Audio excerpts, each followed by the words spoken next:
Good viewer, you are watching XIRTUS. This is because XIRTUS makes you feel good, makes you feel fulfilled. You are enjoying this. You will continue to watch XIRTUS for a long time to come. You want to subscribe to XIRTUS, and you will. You will like and subscribe and share. You will tell your friends. Tell your friends about XIRTUS. Your friends will come to like XIRTUS, much as you are liking this right now, as we speak. Thank you for subscribing to XIRTUS. See, that was easy. This next story has been suppressed by mainstream media. Let's go to Andreas for more. Everybody, tune in to Recent Tartarians! Recent Tartarians! Recent Tartarians! Hello. Welcome to the XIRTUS. Tune in for another exciting episode of wonder, imagination, and discovery. Recent Tartarians! Она образует всеобщие закономерности, определяющие законы классической физики для нашего Sometimes I мира. look at the moon and just think, the skin's beautiful. Baby, when I met you, there was peace unknown. Что касается энергии наномер, то она превышает ядерную в немыслимое число раз. 10 в 74 степени. That's it. That's it. That's it. With your arms now. That's it. That's it.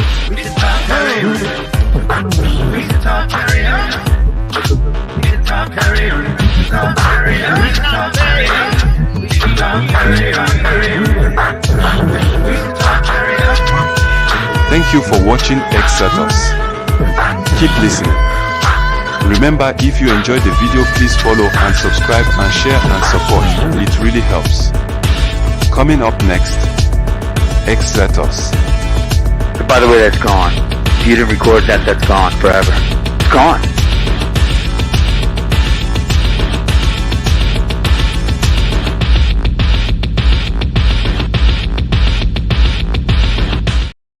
Well, it's good to see you all. How's it going? Except for Winslow, but I can imagine what Winslow looks like. We'll see him again, I'm sure, in a second.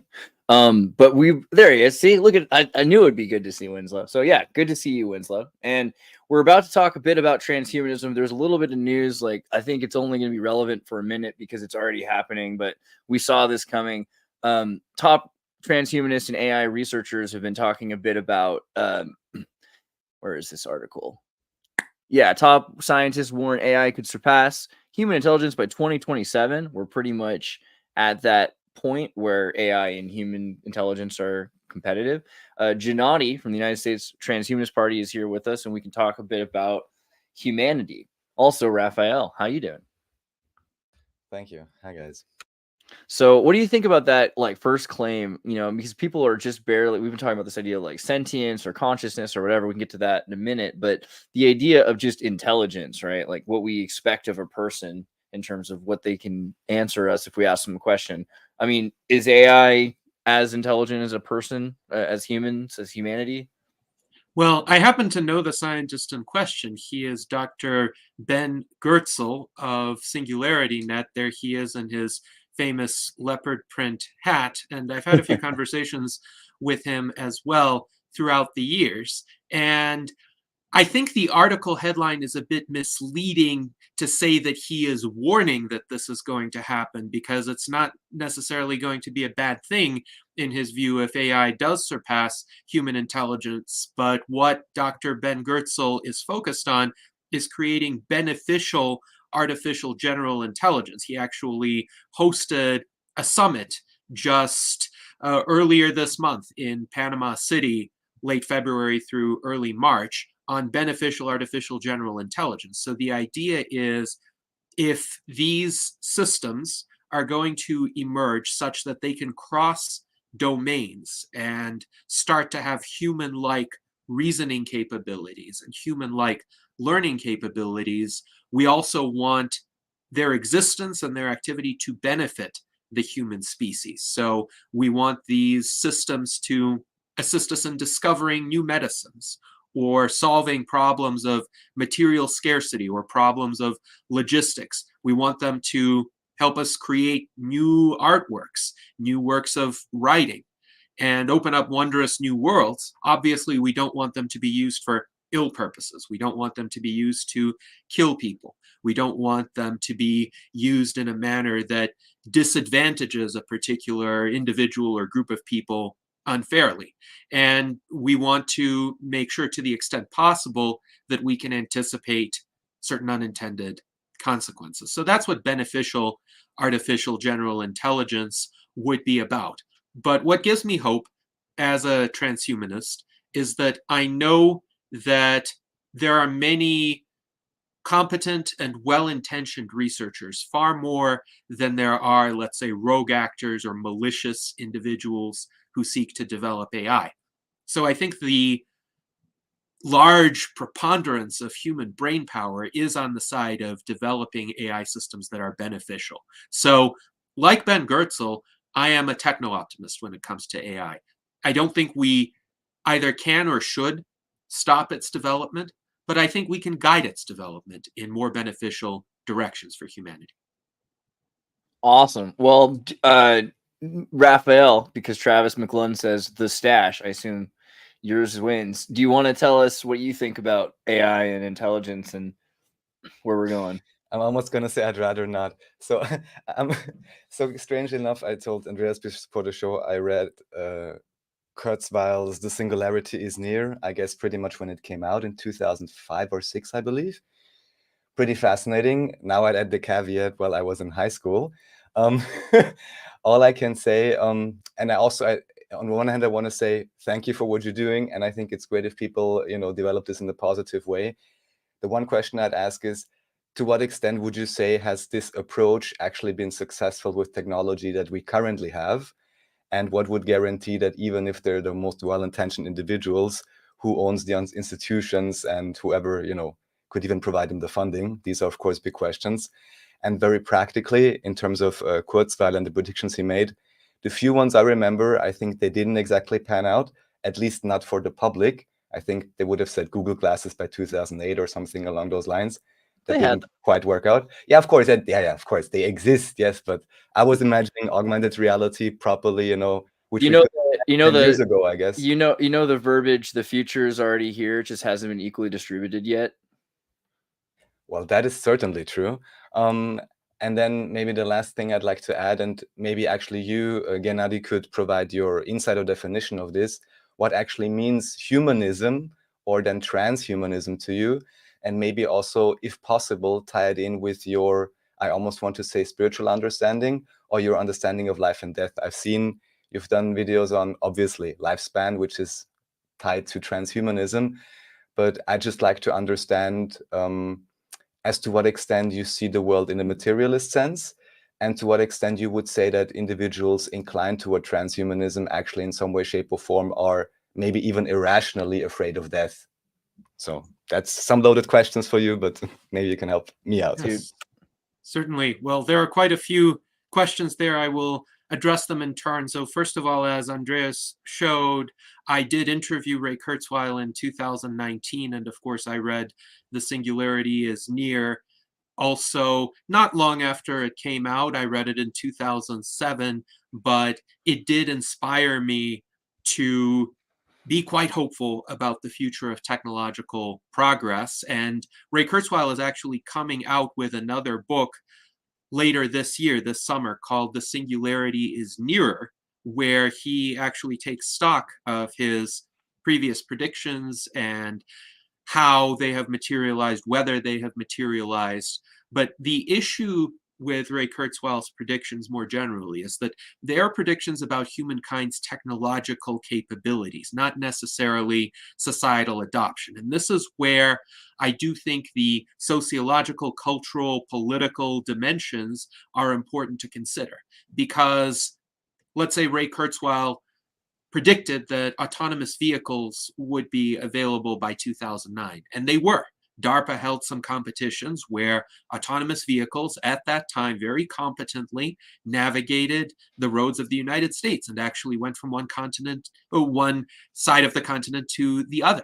So that shows that, yes, the technical capability was there, but was the societal adoption there? No, obviously not, even though some entities attempted it. I remember in 2011, Google was making a push to get autonomous vehicles, essentially the capability to be licensed in particular states. Nevada was one of those states that actually implemented a regulatory framework to allow that. So even regulators were fairly accommodating. But unfortunately, there was public resistance or inertia.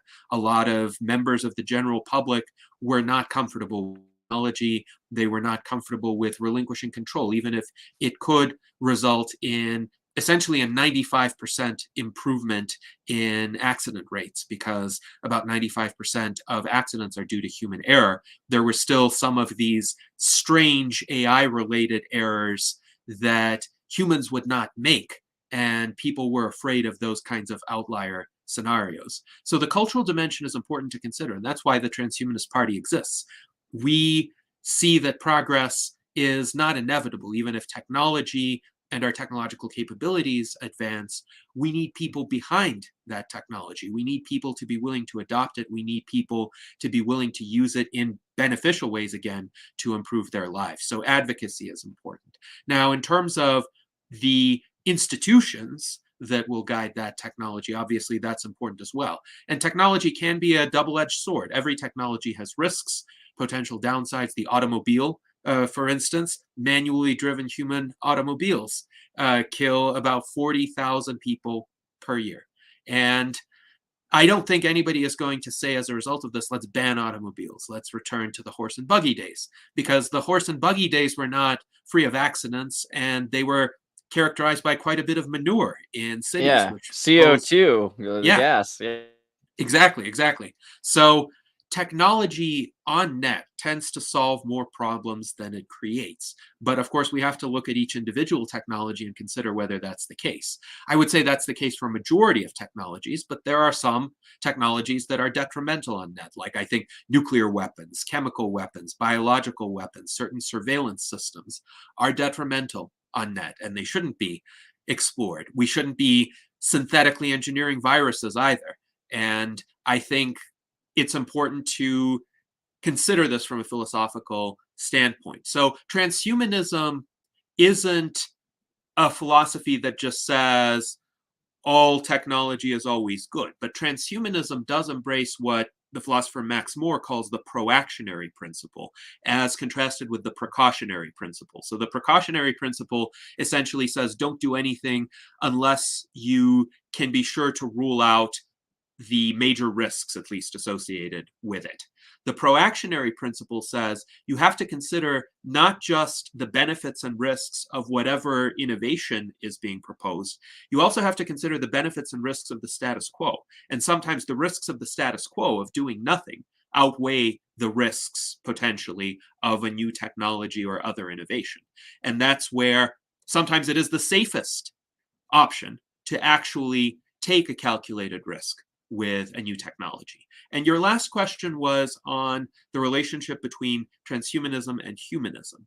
I would say transhumanism is a logical outgrowth of humanism, but it goes beyond humanism. So humanism essentially places value in the human being, in the individual human being, and tries to set up conditions so that humans can flourish, so that they could lead longer, better lives. And humanism, of course, came about during the Renaissance, and it was developed substantially during the Enlightenment. It still maintains a strong following today, but humanism was limited by the technologies available during that time. And many of the technologies, by our standards, were fairly rudimentary. So humanists mostly focused on societal institutions. How do we design better institutions, say through constitutional government, checks and balances, or more humane cultural institutions? Transhumanism recognizes the transformative potential of technology to take that improvement of the human condition and that empowerment of the individual to lead a better life to the next level. And the defeat of biological aging, disease, ultimately the defeat of death, is a core aspiration of transhumanism. Because right now, in the trajectory of our development, we stand on the cusp of medical breakthroughs, which could arrive within the next 12 to 15 years that could reverse biological aging. And if we do, that is going to fundamentally lift a key historical limitation upon the human condition. And I wrote this book. It's an illustrated children's book called Death is Wrong.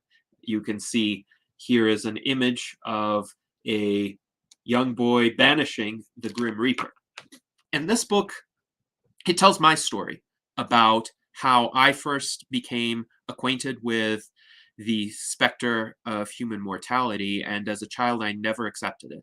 I never saw it as justified, and I couldn't be consoled by common narratives about how death is somehow natural or good or part of the cycle of life. I think those rationalizations were understandable throughout history when most humans were indeed inevitably mortal.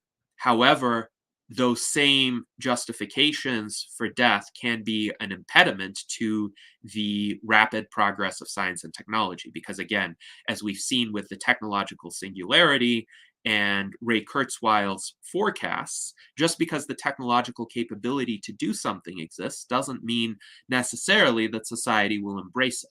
And we need a concerted effort to get people to adopt these innovative approaches and to, of course, support the freedom of researchers to pursue life-extending treatments and lift barriers that could retard the development of these technologies. So I hope that gave you a bit of an overview of, let's say, widespread transhumanist perspectives. I'll qualify transhumanism as a big tent.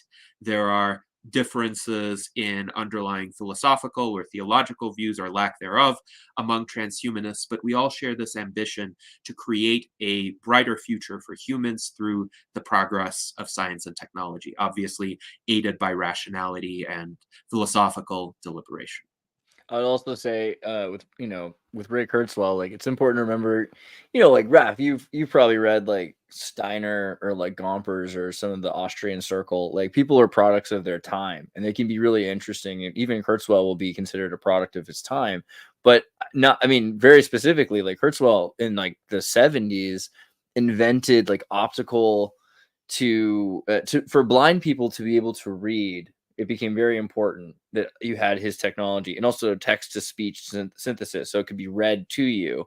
And this, it's very useful to a lot of people, but it's beyond useful. It's necessary. It's like an obligation if you're blind. So his first development, he's seeing, here's a thing in the world where people have been, well, it's better not to die. Like, let's live, even if we're blind, we'll figure out ways of getting by. To now you're able to, everywhere you go, it just completely makes an accessibility layer to your consciousness, to your reality. And so he's thinking, well, this worked for blind people. Why can't it work for the rest of society? And he's thinking at that time, Siri isn't anything new since 1974. That's something that he had then. So whether or not there's a benefit to a corporation selling it to you, that seems to be like the gateway, like the limiting factor. But the technology seems to be there, right? And so the question also becomes, is it something that should be integrated or not? And I think in those particular circumstances where you're talking about being blind, a lot of our life is about trying to live with our limits instead of trying to figure out how to overcome them, right?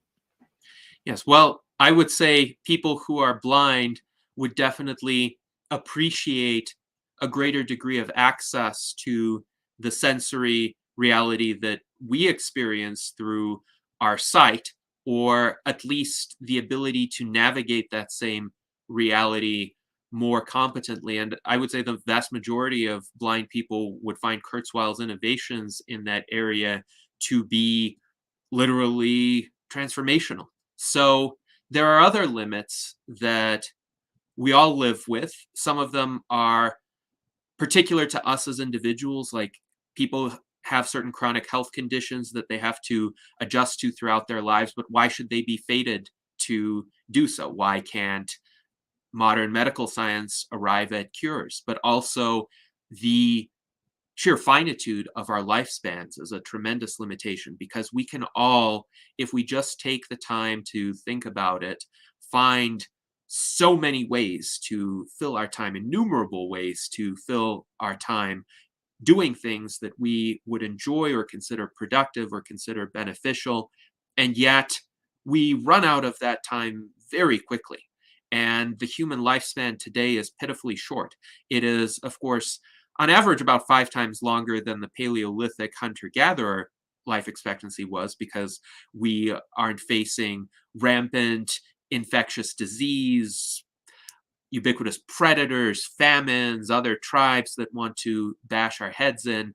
And yet, even with the lifespans that we can typically expect to have today, it's not nearly enough for a creative person, for a scientifically minded person, for a person who just wants to explore the world, to see and do and experience everything. And the range of possible experiences increases to a greater extent than one can exhaust it. So I would argue that the longer you live, the more there is that is left undone that you would actually enjoy doing and enjoy pursuing, and that would enrich your life. So my case for more life is not primarily based on fear of death, though I would say you fear to lose that which you value. My case for more life is based on love of life and what you can do with life, and the fact that that opportunity set just keeps expanding. And of course, as we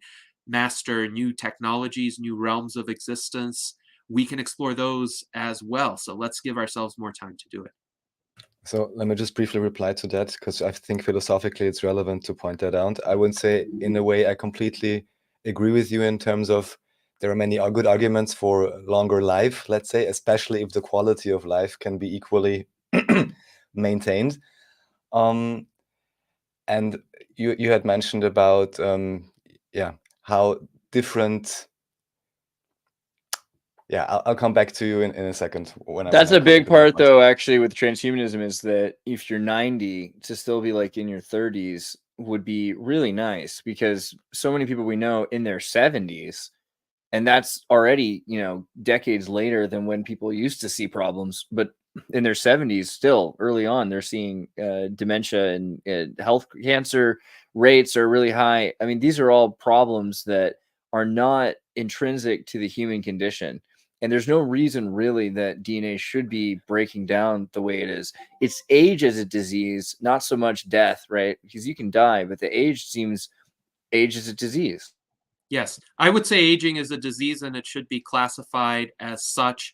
There are some semantic quibbles about that within the if alcoholism is a disease, community. Then age is a disease. Yeah, right? I would say so, but I think we can all agree aging is a treatable medical condition. And right now there's actually an obstacle, because sometimes it's difficult to find like a diagnostic code in the ICD system for aging or aging associated conditions. And if it were easier to apply such a code, then that would give more of an incentive for both drug makers and makers of medical devices, as well as people who develop new medical therapies, gene therapies, for instance, to specifically target aging instead of targeting just one disease whose probability is increased by aging. So I would support aging being officially designated as a disease. But you're correct. It's possible for people to live longer and become rejuvenated. That's the goal of this entire strain of research. And in terms of quality of life, it's not really possible to endure for a long time in a frail condition, which is why a lot of the commonplace fears are unjustified, that people would just become biologically older and frailer, but they're not going to die. Well, that's actually a contradiction in terms, because healthy people don't just drop dead all of a sudden unless they're run over by a bus or they have some other external cause to their death. If their organism fails, it fails for some reason.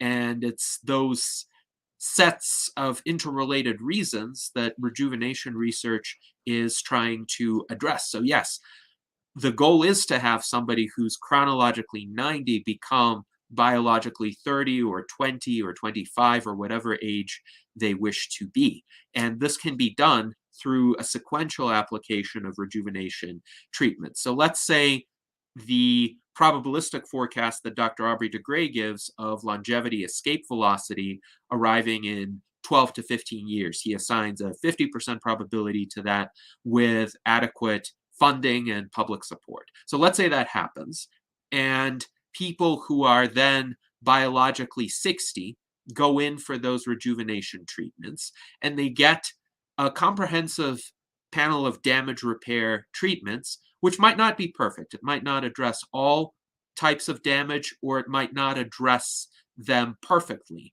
but it would be enough to, let's say, set their biological age back by 15 years. So they're now biologically 45. 10 years later, they go back, they're biologically 55, but the treatments are better now. They've had 10 years to be refined and developed. And then that person who's biologically 55, let's say he or she can achieve biological age reversal by another 15 years and can be biologically 40. And one can keep doing this, and eventually the therapies will become so good and free of side effects that people will essentially be able to maintain biological youthfulness indefinitely within a range of, say, 5 or 10 years of biological age, and they go every 5 to 10 years to get rejuvenated. And you don't need to master the entirety of human metabolism. You don't need to slow down the rate of aging to be able to do that. You just need to reset the clock every now and then, which is why there's actually a lot of hope for our generation to remain indefinitely youthful, at least once we Or get to rejuvenate. that first round of therapies. Yes. Right. And the teratogenic effects are really interesting because you can imagine with AI, we're able to study the human metabolism so much that if you don't have all the data, let's say you didn't get a scan of your DNA 20 years ago, well, you'll be able to fill in the blanks with someone else's data. So, you know, look at you, Raph. Which can be a great or not so great thing. So now I collected my point. So one thing I'd like to say, because you mentioned about DNA breaking down, we understand this with the telomeres and with the stem cells and so on. So one thing I'd say is that I'm good with all of that if the same funds that would be applied to understand how to, let's say, fix DNA would equally apply to understand why it even breaks down. What are the behaviors? What are the EMF fields? What are, parasites, dehydration, food, or whatever else that actually causes the breakdown in the first place? And viruses. Same with disabilities. Like if I have an increased prevalence, not going to mention for any reason, of blindness in the population, maybe first discover, are people tripping over all the time? What are they doing? And then apply the same process to fixing it. Because often it seems to me, the fixing is elevated so much while it's great that the actual root causes overlooked, whether we can just avoid certain issues altogether. So what I'd like to ask you in terms of life extension, because of course I know the, let's say, basics which Kurzweil has shared, and I've done further research, let's say, on my own in the meantime in different areas. So I'm curious, for you, through what tech do you see this happening? Do you see it through CRISPR, through cyberware, through natural herb extracts, or through Rife machines? I'd be curious what your approach is. And also I'd love to hear what Winslow has to say, and I don't want to hog all the screen time here. It would be through a suite of technologies and interventions. So Dr. Aubrey de Grey identified essentially 7 kinds of aging-related damage, and for each one of them, there would be essentially a different therapy to address them. So, for example, with regard to essentially cell loss over time, cell atrophy, there could be like stem cell treatments that could supplement the cells that are lost. Or, for example, with regard to mitochondrial mutations, there's a plan, a strategy called MitoSense to essentially import some segments of mitochondrial DNA into the nucleus where that DNA would be better protected against mutations. And of course, with nuclear mutations, you have the entire push to cure cancer, and a variety of anti-cancer treatments are emerging to address that problem. Or the problem of senescent cells. Actually, sometimes your body can accumulate too many cells that replicate to the point where they've become damaged. They're unable to function as well. There are drugs called senolytics, which can selectively kill senescent cells, but you need to find the correct senolytics for the correct problem and not overuse them either. So it would be through a suite of treatments. Now, with regard to what causes damage to DNA, there is, of course, the process of replication itself that causes a certain kind of damage, namely telomere shortening. So my friend Dr. Bill Andrews is one of the world's foremost telomere biologists, and you should really look into his work because he studies essentially what causes telomere shortening, what factors contribute to it. There he is. What factors can help slow it down? And there are lifestyle factors that can help slow it down. Exercise, a good diet, sleep, avoiding stress in one's life certainly can slow it down. But those practices, beneficial as they may be, cannot reverse telomere shortening. So to reverse telomere shortening, one has to induce an enzyme called telomerase. And Bill Andrews has been working via his company Sierra Sciences to find effective telomerase inducers. So that would be a component of overcoming biological aging, because once the telomeres shorten to a certain extent, then the DNA essentially ceases to be able to perform essentially basic functions, and the organism dies. So whether we can reverse biological aging isn't going to depend on lifestyle. Lifestyle can keep us alive long enough to get to the point where those advancements are made.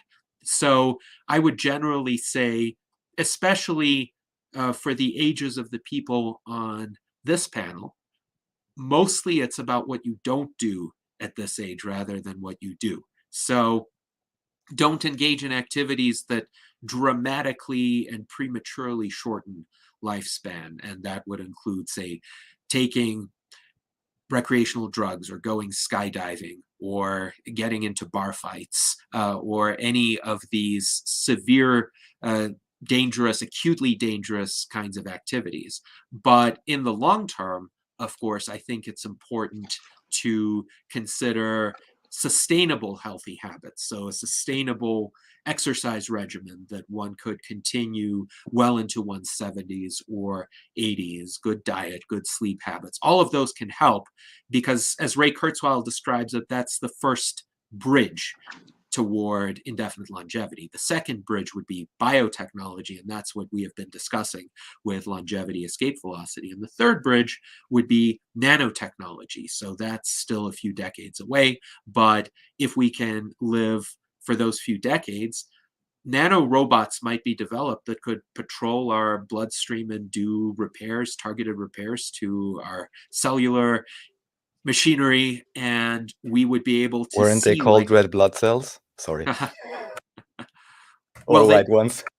These might be purple blood cells. You don't know. They would be able to repair damage to all cells within the organism. And we would be able to see essentially a live status feed, the way if one is a computer game character, one could see one's statistics, and the nanorobots would relay that information, and we would know essentially exactly what is happening inside of our own bodies. And of course, the quality of that maintenance and repair would be far superior to anything we could achieve today. I've been a big fan of titanium blood cells. Like, who needs iron blood cells when you could have titanium blood cells that last like months at a time? DNA requires structured water. DNA is surrounded with structured water. Fruit is structured water. Majority eat acidic diets that dehydrate them. Do you have any thoughts on water structure?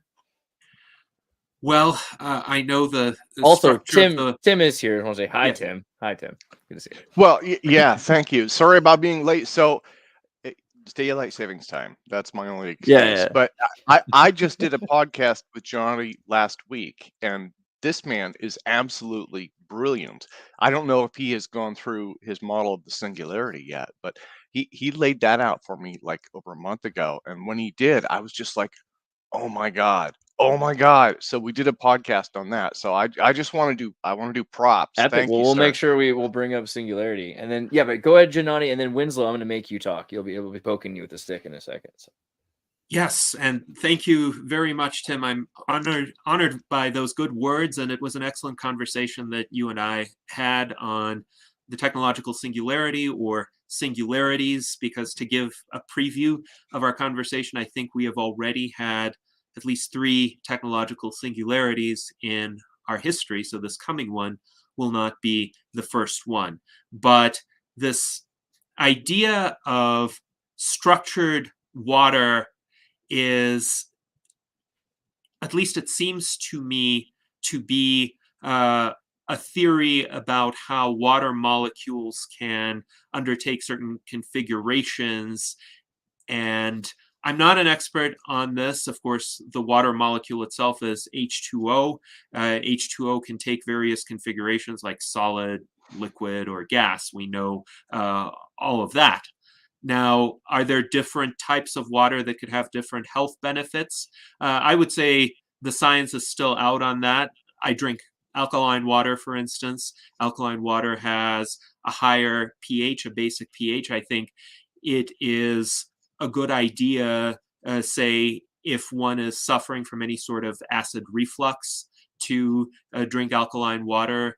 Some have asserted that it has other health benefits as well. I don't think it's a panacea. I don't think it's going to make you live indefinitely, but probably it wouldn't hurt to experiment. That's my inclination to say. If you're experimenting with different water products, you're probably doing your health more favors than if you experiment with alcohol or tobacco or recreational drugs. So let's see what various scientists, various biohackers discover on this. Yeah, I'm going to have to get you to check out Victor Schauberger. There's some interesting early 20th century research on structured water. That would be pretty cool. There's a lot of biohacking stuff. So structured water, that kind of comes from a different background. But then to go more towards the biohacking part, there's the let me see, the C60 olive oil, right? And then that's something I tried that actually a few years ago. There are a lot of people out there trying it, and there are some caveats to it, right? So we should say, don't try this at home, or if you do, this is on you, the no medical advice thing. And the reason is some people have claimed that things like that, it's supposed to be like this super antioxidant, but then other people have said that it could be very bad for you. I did the C60 olive oil though. There is another, I forgot what it was called. There's a research chemical also, and the name escapes me, but it might be butamorin. And it helps the body produce more natural human growth hormone, right? Because so your Hollywood celebs, right? You've heard about they're all injecting HGH, and at least a few years ago, this was like something like $100,000 a year or something like that for this treatment. That was all out of pocket. So this particular chemical actually makes your body produce more of its own. And I tried that as well. So there's a lot out there. It's a lot out there. Yeah, it's brutal when your intestines grow that big like that, Joe Rogan before and after? Yeah. We'd also have a box saga that's duly noted. Here we go. I don't know if Gennady's been through this yet.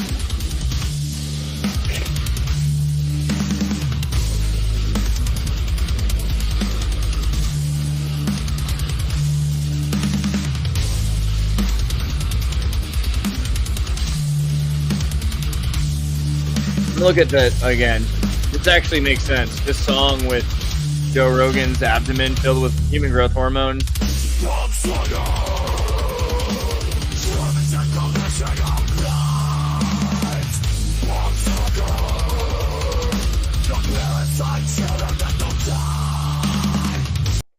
All right, I'm good with that. Thank you for your super chat. So Winslow, what do you think about all this? You think aging is kind of like the blindness that people don't see they have, or what do you think about transhumanism and all that?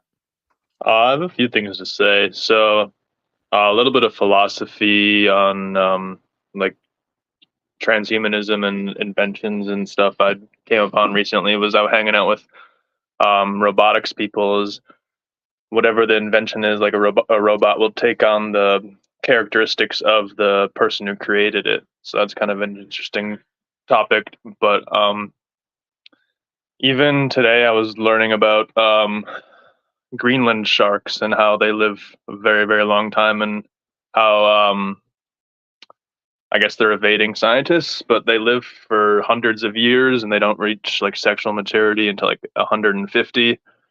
Wow. Yeah. And late bloomers. The most interesting thing, I will actually probably check out Ray Kurzweil's book later this year, because I read his The Singularity is Near. The thing that I noticed in the book that I don't think has come true commercially yet is the fact that you could eat whatever you want and then take a pill and it would cancel it out. I'm pretty sure that was a prediction somewhere between 2015 and 2020, and it hasn't come out yet. Isn't it called Ally or something? The fat pill.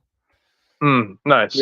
There is one. There's Ally is a weight loss pill, and it makes you just like excrete oil. Like it's horrifying, but it makes basically whatever you're trying not to digest, it just doesn't digest it. I guess it just turns it to oil and like runs it out your system. Which sounds horrible, but at the same time, I guess if you can't quit eating big gulp like turkey based McDonald's stuff, then this is the way that we wean that last generation of fast foodies. You know what I mean?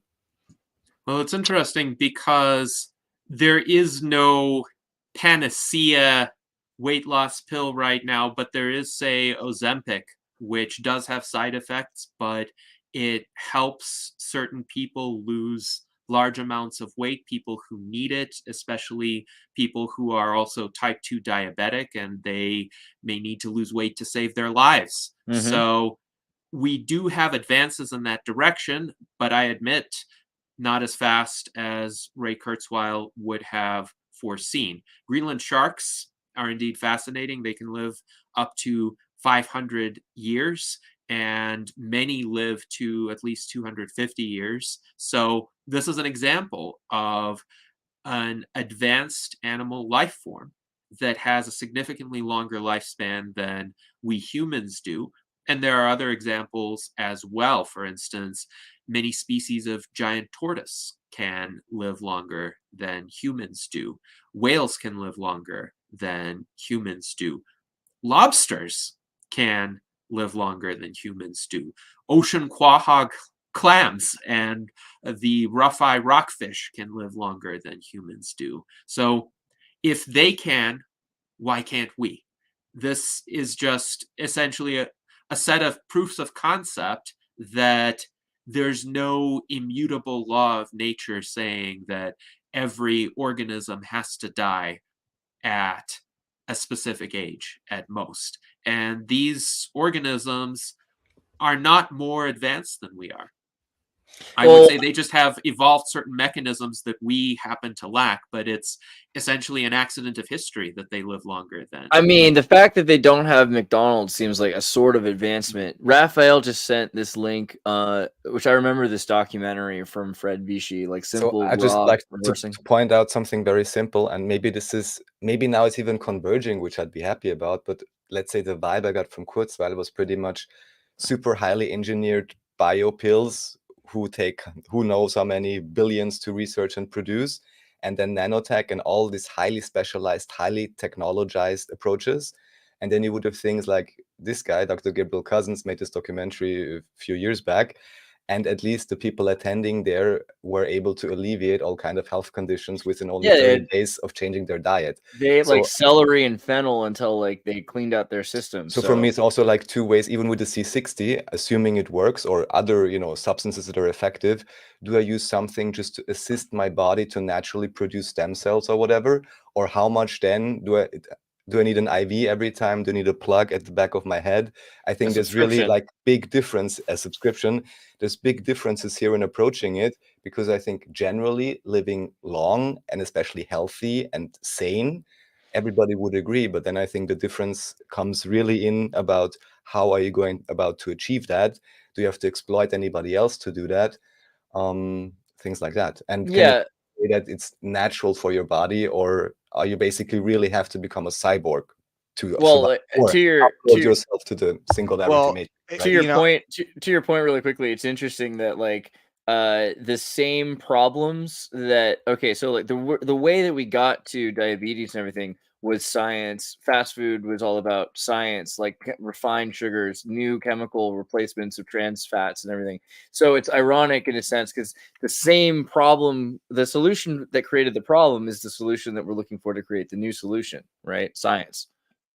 Well, I would say that advances in nutrition in the 20th century in particular, they've had immense benefits, but they've had side effects. So it used to be that a lot of people died, frankly, from starving to death or from malnutrition.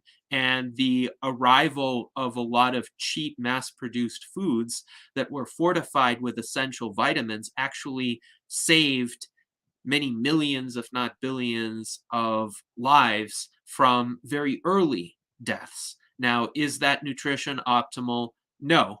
And there's also a set of problems associated with essentially a very fast pace of contemporary life with very few outlets available from which to obtain or purchase healthier food, which tends to be more expensive. But even if one has money, if one is pressured to live a very fast life, one might opt for fast food. And I think that is a problematic aspect of contemporary society. But it's often the case that later generations of technologies can overcome the problems posed by earlier generations of technologies. And we already discussed an example of this with automobiles. So automobiles solved much greater problems than they caused, the problems of the horse and buggy era and citywide manure causing infectious diseases that also led to many early deaths. But automobiles, too, in our contemporary era, cause in the US about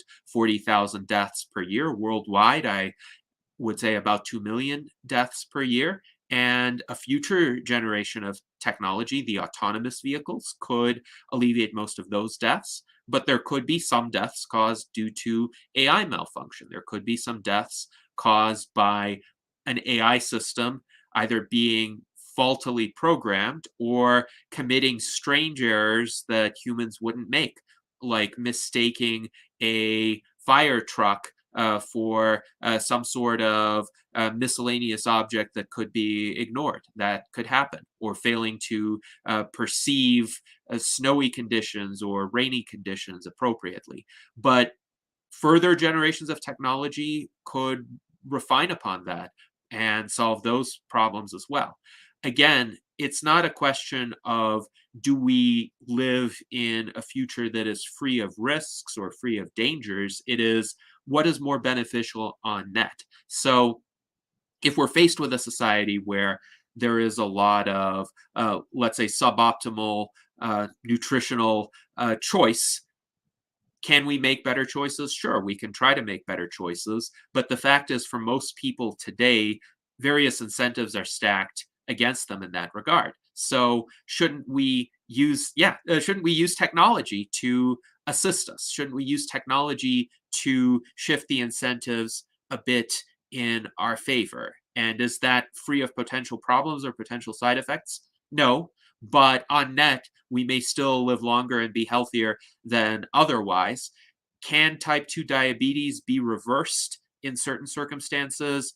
Actually, Ray Kurzweil did that to his type 2 diabetes, and he describes it in his book, which is called Transcend.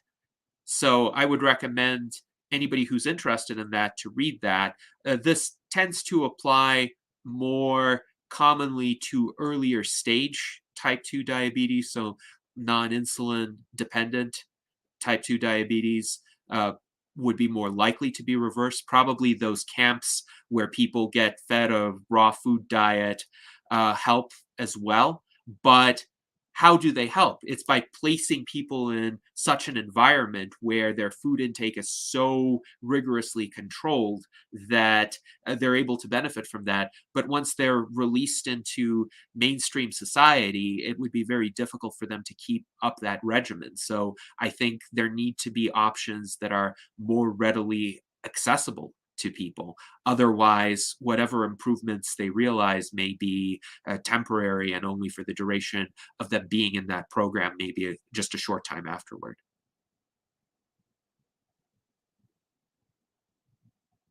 I know, Tim, you had a book you were showing, the Ray Kurzweil book. You're also muted, by the way. Sorry about that. Yeah. So I just dropped that book link in there. I didn't even know that was coming out. I saw a post on LinkedIn, I think, and so I just purchased that. I guess it's a pre-order. So from what I understand, it's coming out in June. For me, it was The Age of Spiritual Machines. That was life changing. It just blew my paradigms away. Then that other link, and this goes to what Gennady was just talking about. I am a tremendous fan of Dr. David Sinclair, and that podcast that I just dropped in there with Rich Roll, it's almost like ASMR. It's really mellow, which is nice. But so if you want to listen to that at night, that's what, like 2 hours and 20 minutes. He runs through a ton of life extension ideas, and calorie restriction is a big one for him. That is big on his list. So. Guys, you muted. Sorry, there's a big thing about anxiety too. Like having certain amounts of anxiety can be beneficial for your genetics, apparently. So they put you into an anxious state. There's like therapies in Switzerland they put you in where like they don't let you eat. They do intermittent fasting, and then there's like they wake you up at weird hours of the night and make you run and then put you back, just so that your body goes through these things. And you're like, well, obviously you can't be too stressed out. They're not just like scaring you like a haunted house, but just getting you up and forcing you to run in the middle of the night is sufficient, like right. Yeah, the optimal amount of stress in one's life is not zero, because the human body did evolve to respond to certain kinds of stress, but those are generally short-term acute stressors. So you have some sort of emergency, your tribe is under attack, or you need to go hunt some wild beast and subdue it in order to have food for your tribe.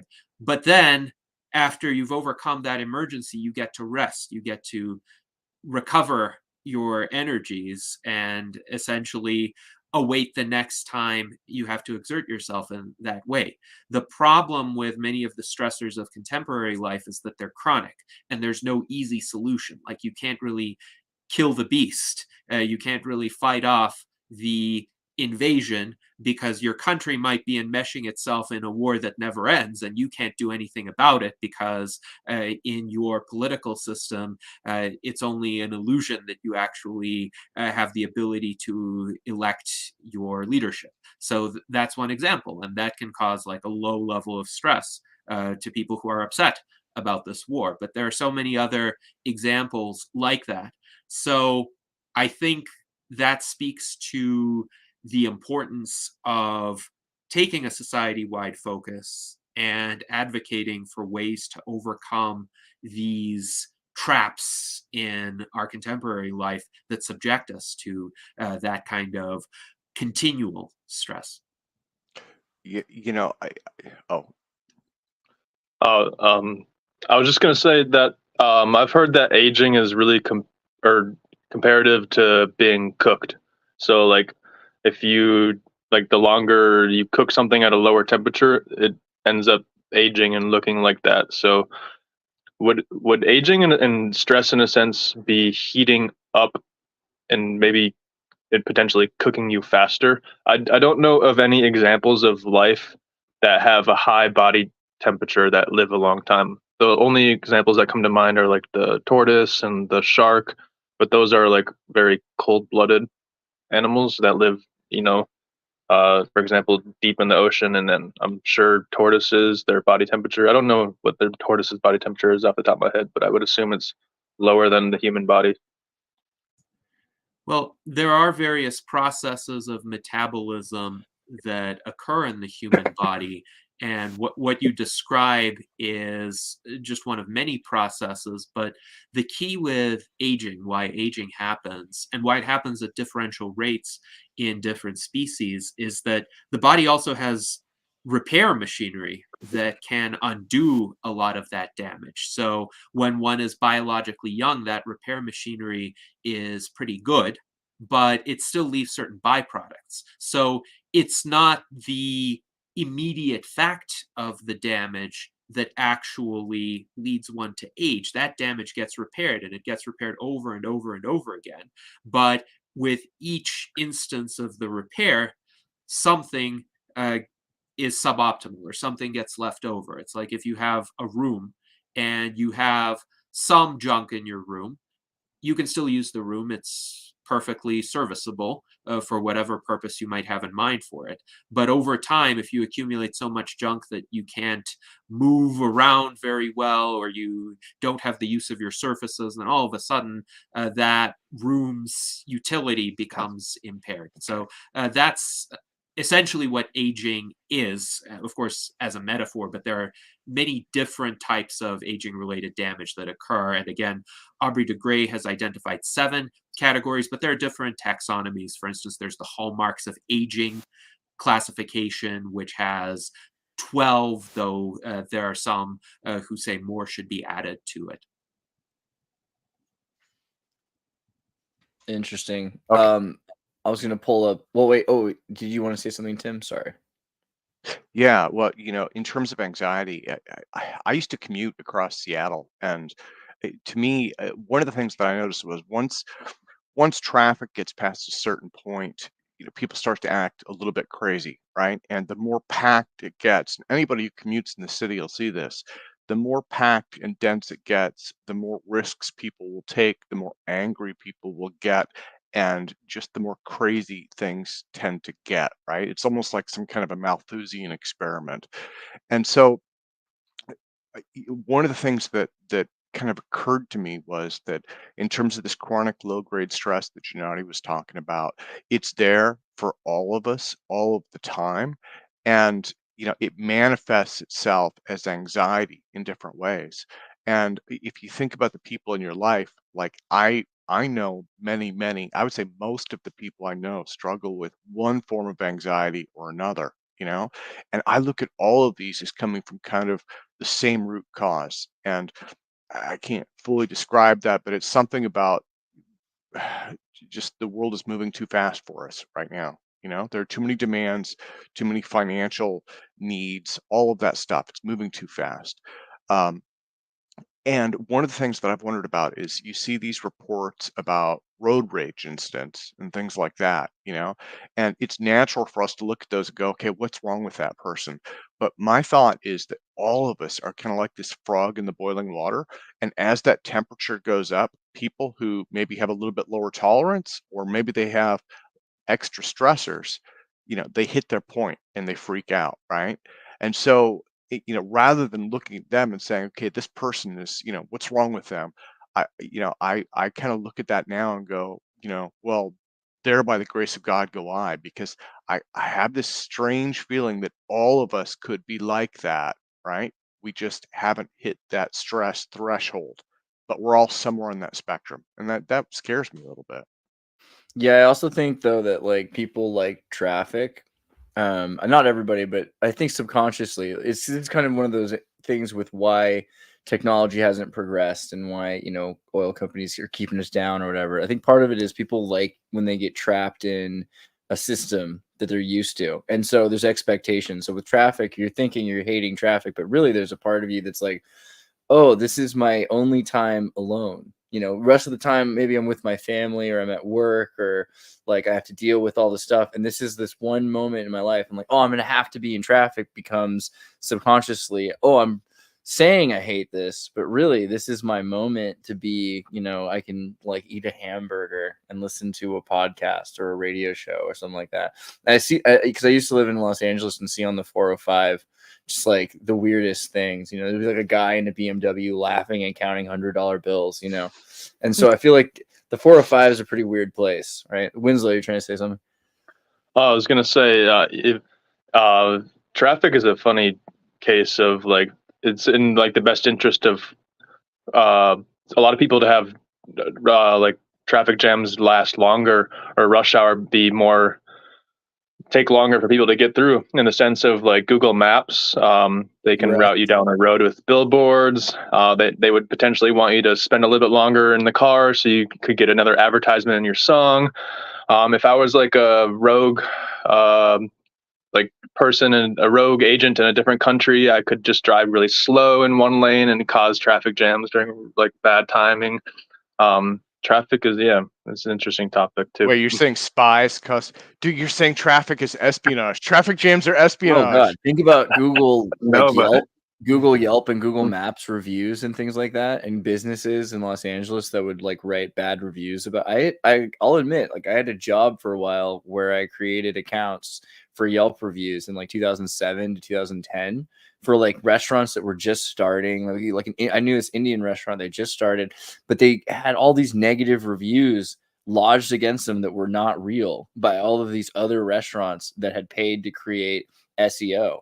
And it's like, they're like, yeah, we didn't know, but this is what it's like in San Diego and Los Angeles. Like these businesses will just like destroy you publicly on the internet. And also you have to pay someone else to write a bunch of reviews saying, oh, I love this restaurant. Like I took my daughter here, like this is where it's like so unreal, that's the only way for these places to begin.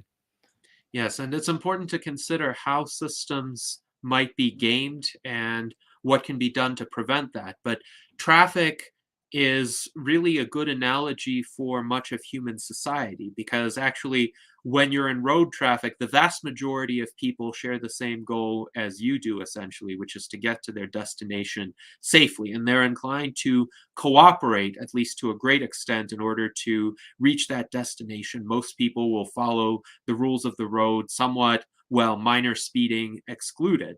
But it takes only a small number of determined antisocial individuals to derail everything.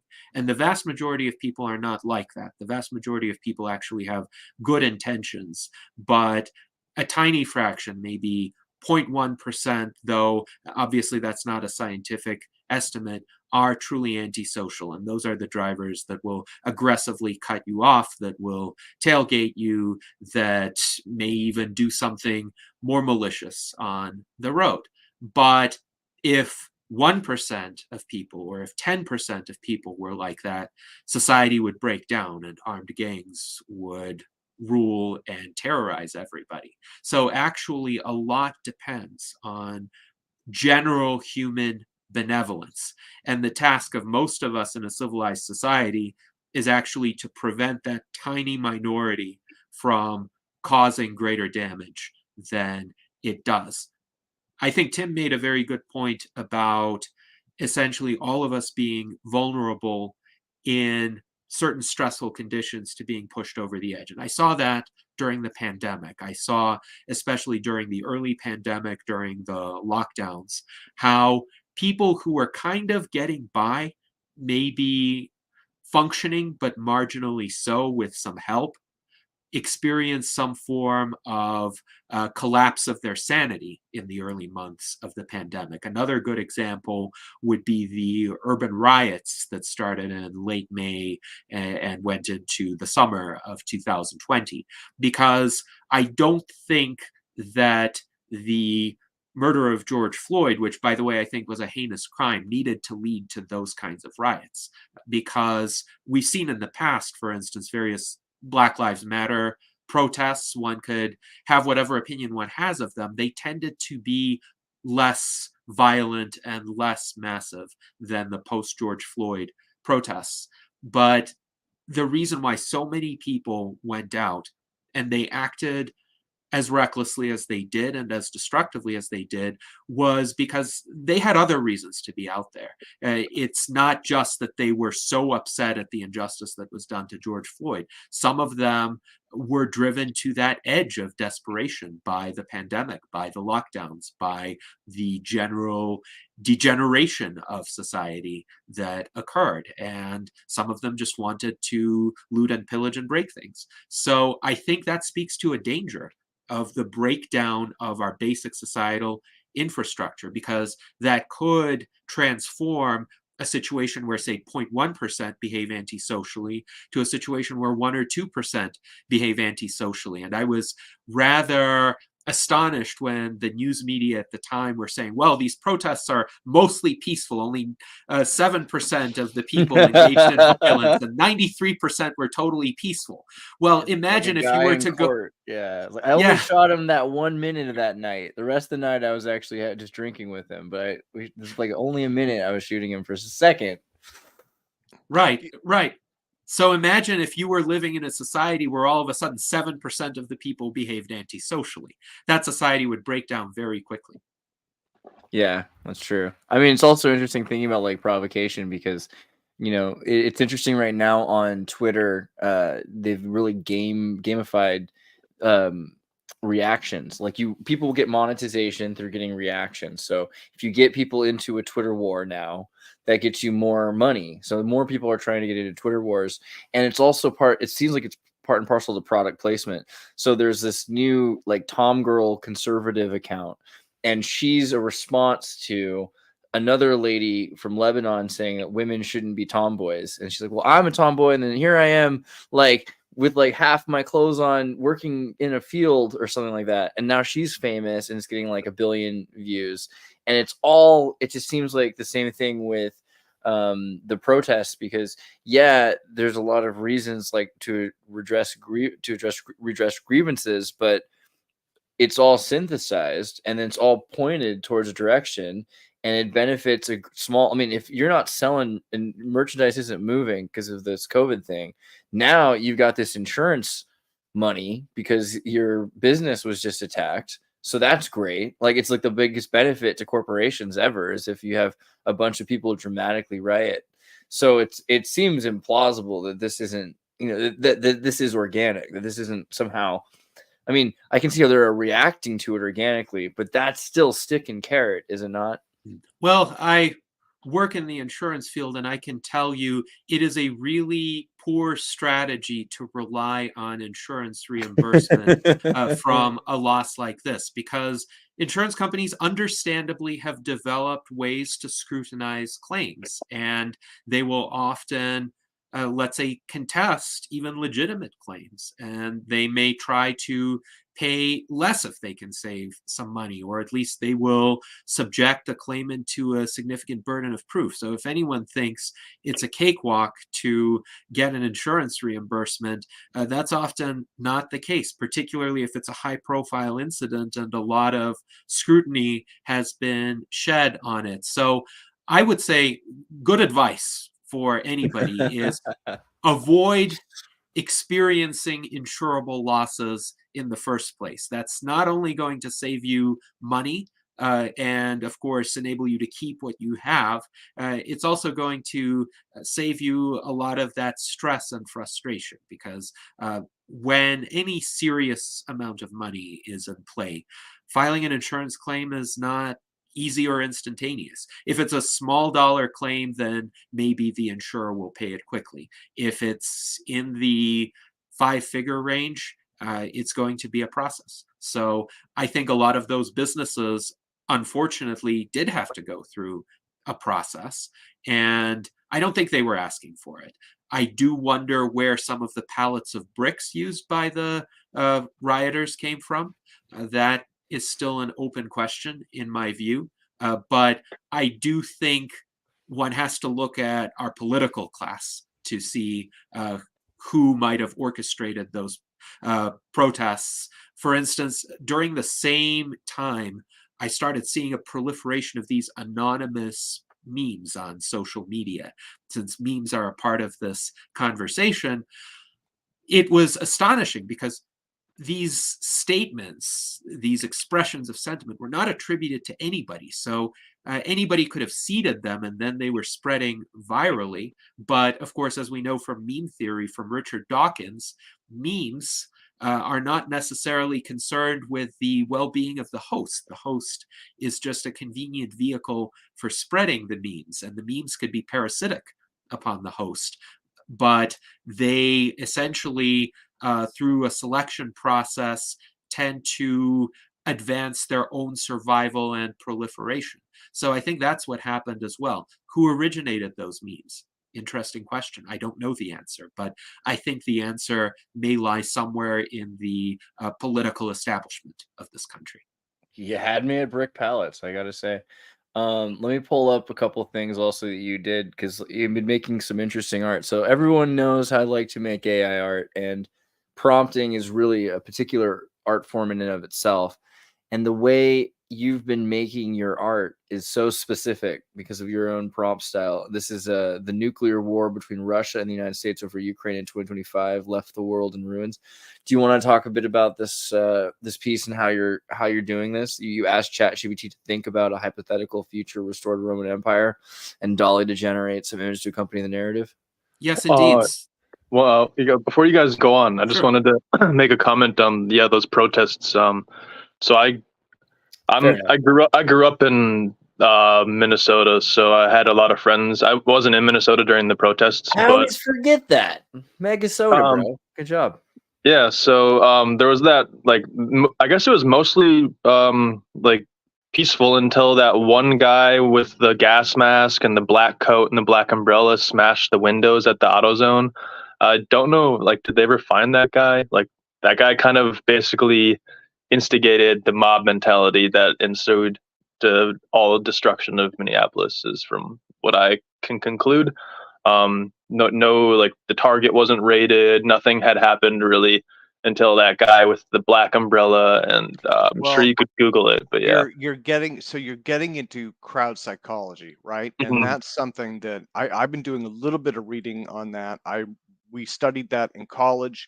It's been many years, but that's also deeply involved in, like, UFOs and lots of other areas. Yeah, and so, one person does something and that's the trigger for it, right? And that, again, this could go to kind of the road rage thing or a number of other things. But yeah, you get into these crowd psychology events, and people act, they act like herd animals, right? For lack of a better word. And so we saw that in a lot of the riots. But one thing that I think that for us, if we think back, I mean, if you guys right now, if you think back to the pandemic, this will make sense. And younger people and people who come after us probably will never have this experience.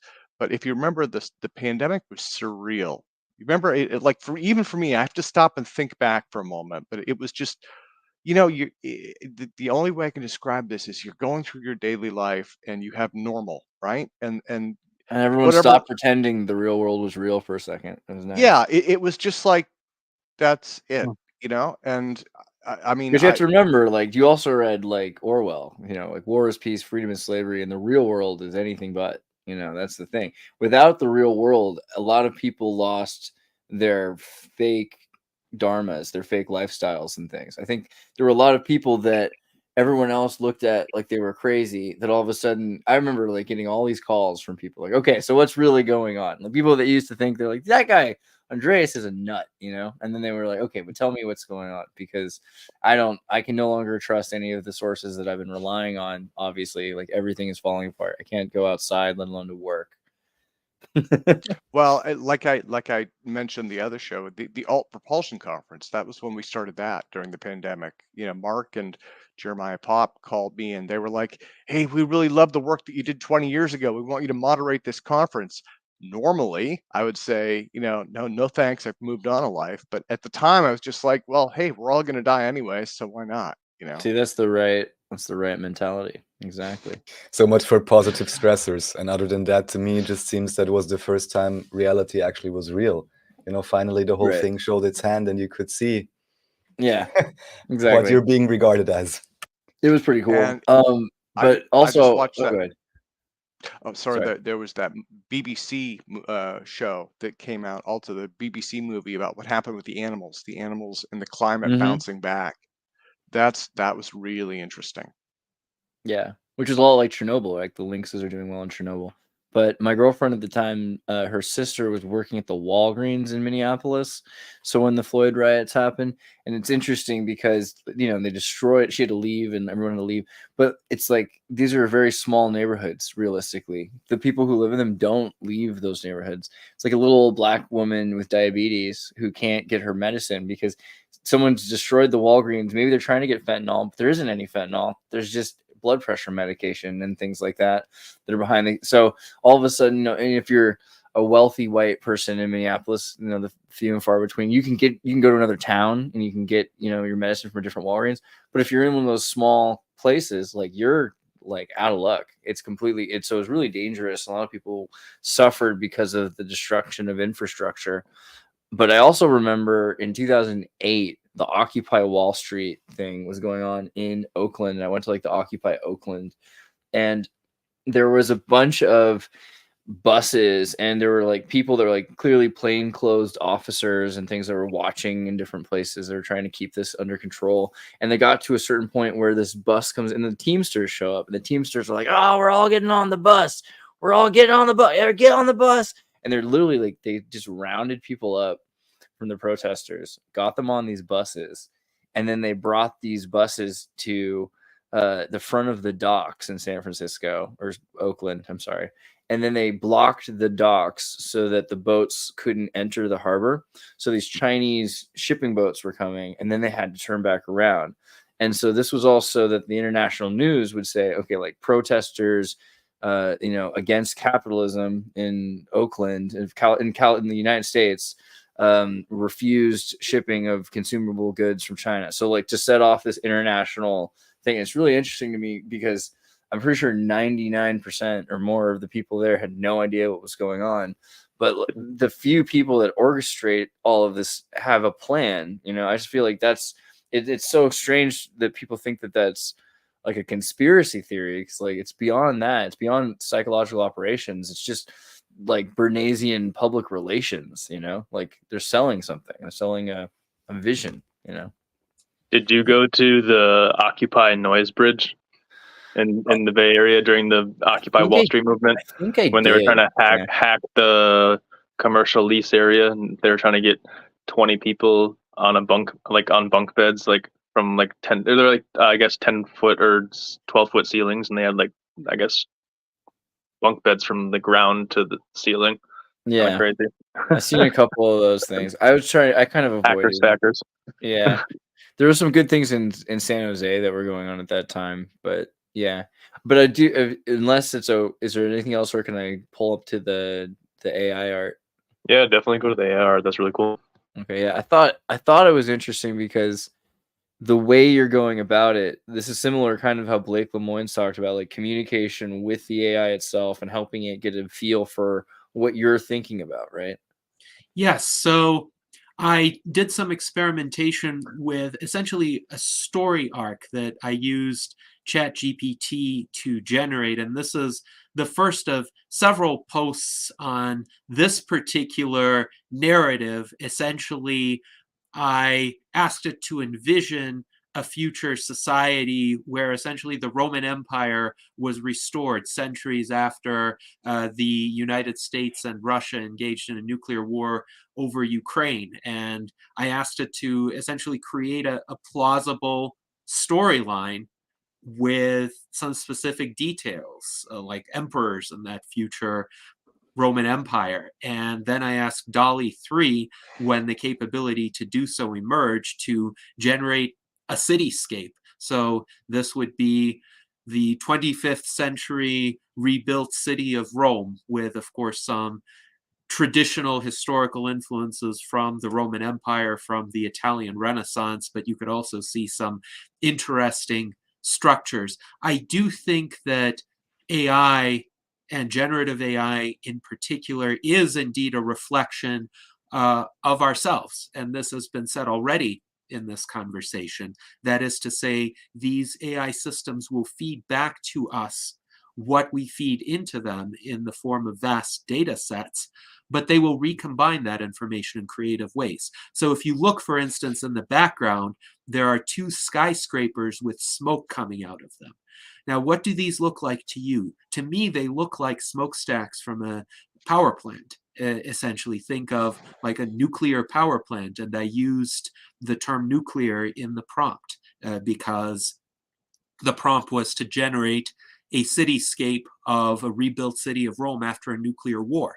So the AI took in those words, but it, let's say, applied those words in ways that we might not immediately expect.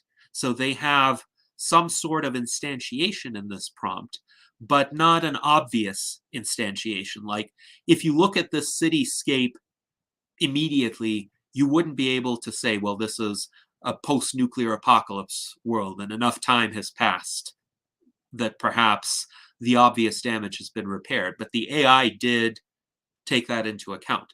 So what I think is interesting too is there's still a considerable amount of human AI collaboration and interaction. I asked the AI to generate many cityscapes. I picked this one. And I picked this one because I thought it represented the narrative to a greater extent than others, but also because some of the elements were more plausible. Like the AI doesn't really know what windows are. So it can generate windows that have strange, completely extraneous features or are asymmetrical, or windows that no human would build. So when you look at an AI generated image, you have to decide as a human being, what makes sense? Does this look enough like a real structure or a real object that you're trying to show here, that you're willing to put this out there and say, okay, this is what it represents?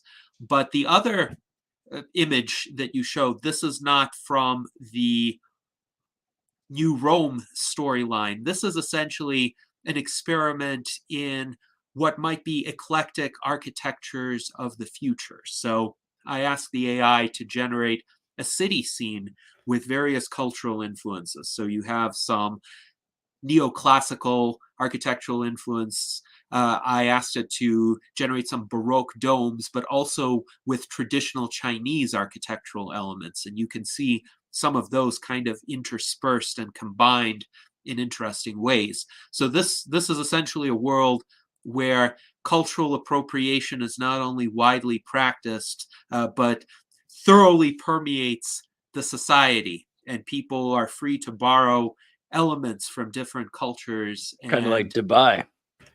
Yes, yes, indeed. So allow me to interject for a moment. Just I want to say this image looks like Vienna city center, and the previous image, assuming that in the back is just water steam vapor, could well be Tartary Nova, no? And yeah, right. It's totally Tartaria. I mean, you know, steam power, bro. It's steampunk. It's awesome. Someone, Winslow, did you send this or? No, Tim I dropped that, and I'm actually looking for a larger set. This goes back a few years now. If Rome never I saw the fell, soldier bro. set. Yeah, I was like, man, that's awesome. That may have been a video game. I saw this. I don't know where, but yeah, this basically Rome didn't yeah, fall. That's the when point. I saw Gennady's cityscape, I was like, oh, wait a minute, that reminds me. Yes, quite fascinating, quite fascinating. And generative AI opens up so many of these creative possibilities. So this is a building based on the principles of rationality. That was my entire prompt for it, and the AI did the rest. But it's interesting that the building incorporates the idea of symmetry, but a kind of complex symmetry, and it has these gears kind of interspersed throughout the building, so like a kind of mechanistic rationality. So I thought this was an interesting one, but again, and symmetrically on both sides. Yes, DALL-E 3 will typically give you 4 options for each prompt, sometimes 3, but mostly 4.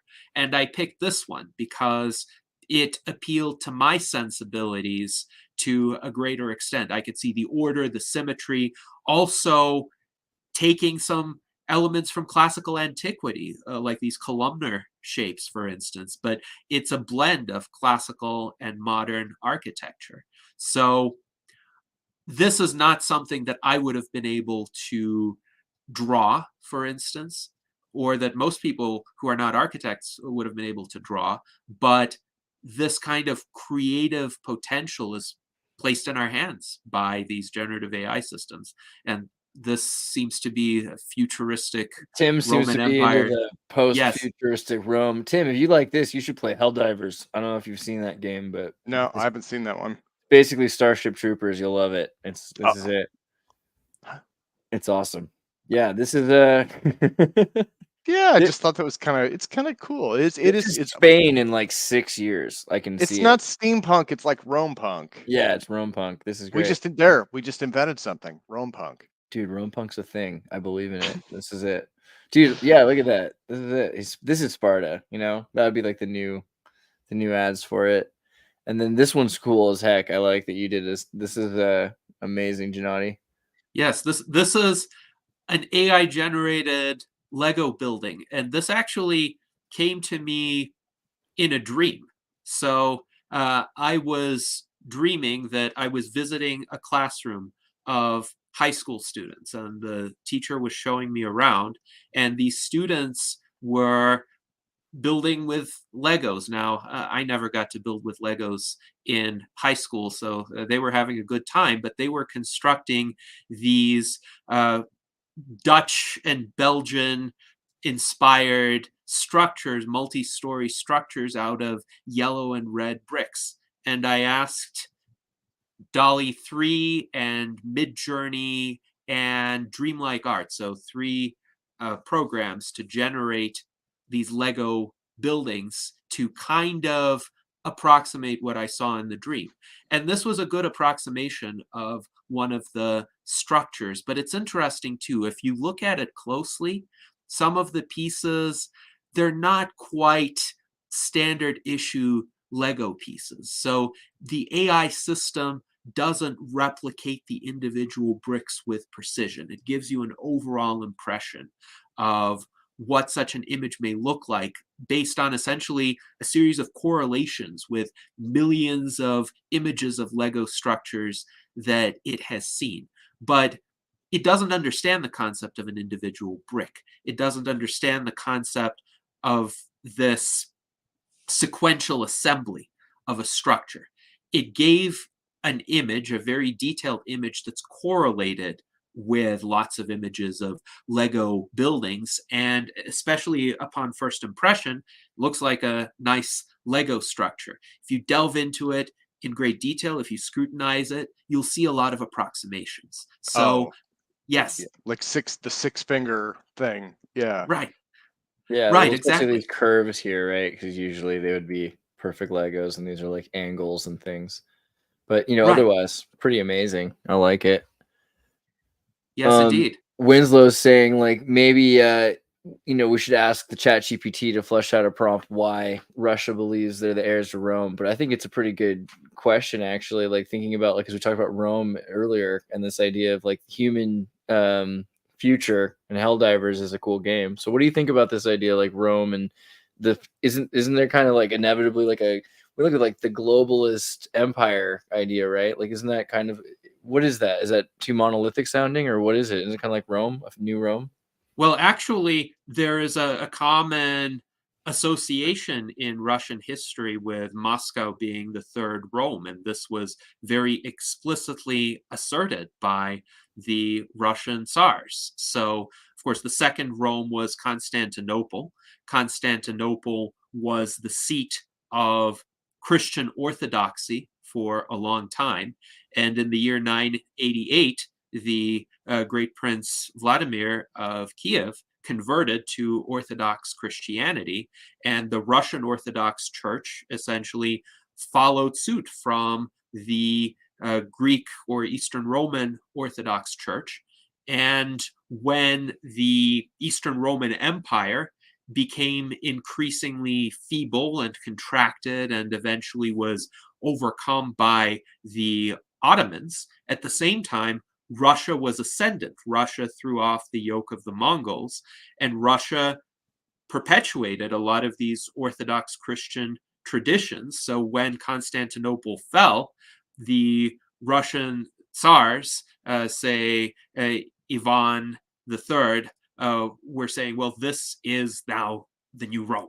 This is now the heir to the Roman Empire. And it was a cultural claim. It wasn't a direct territorial claim, but of course, others claim to be descendants of the Roman Empire as well. The Ottoman Sultan called himself essentially the Kaiser-i Rum, which is essentially the Caesar or emperor of Rome by virtue of conquest. And then Napoleon I, when he formed the French Empire, kind of tried to fashion it after Charlemagne's empire. And Charlemagne, of course, famously was crowned Roman emperor in 800. So a lot of people, a lot of powers lay claim to this legacy of Rome.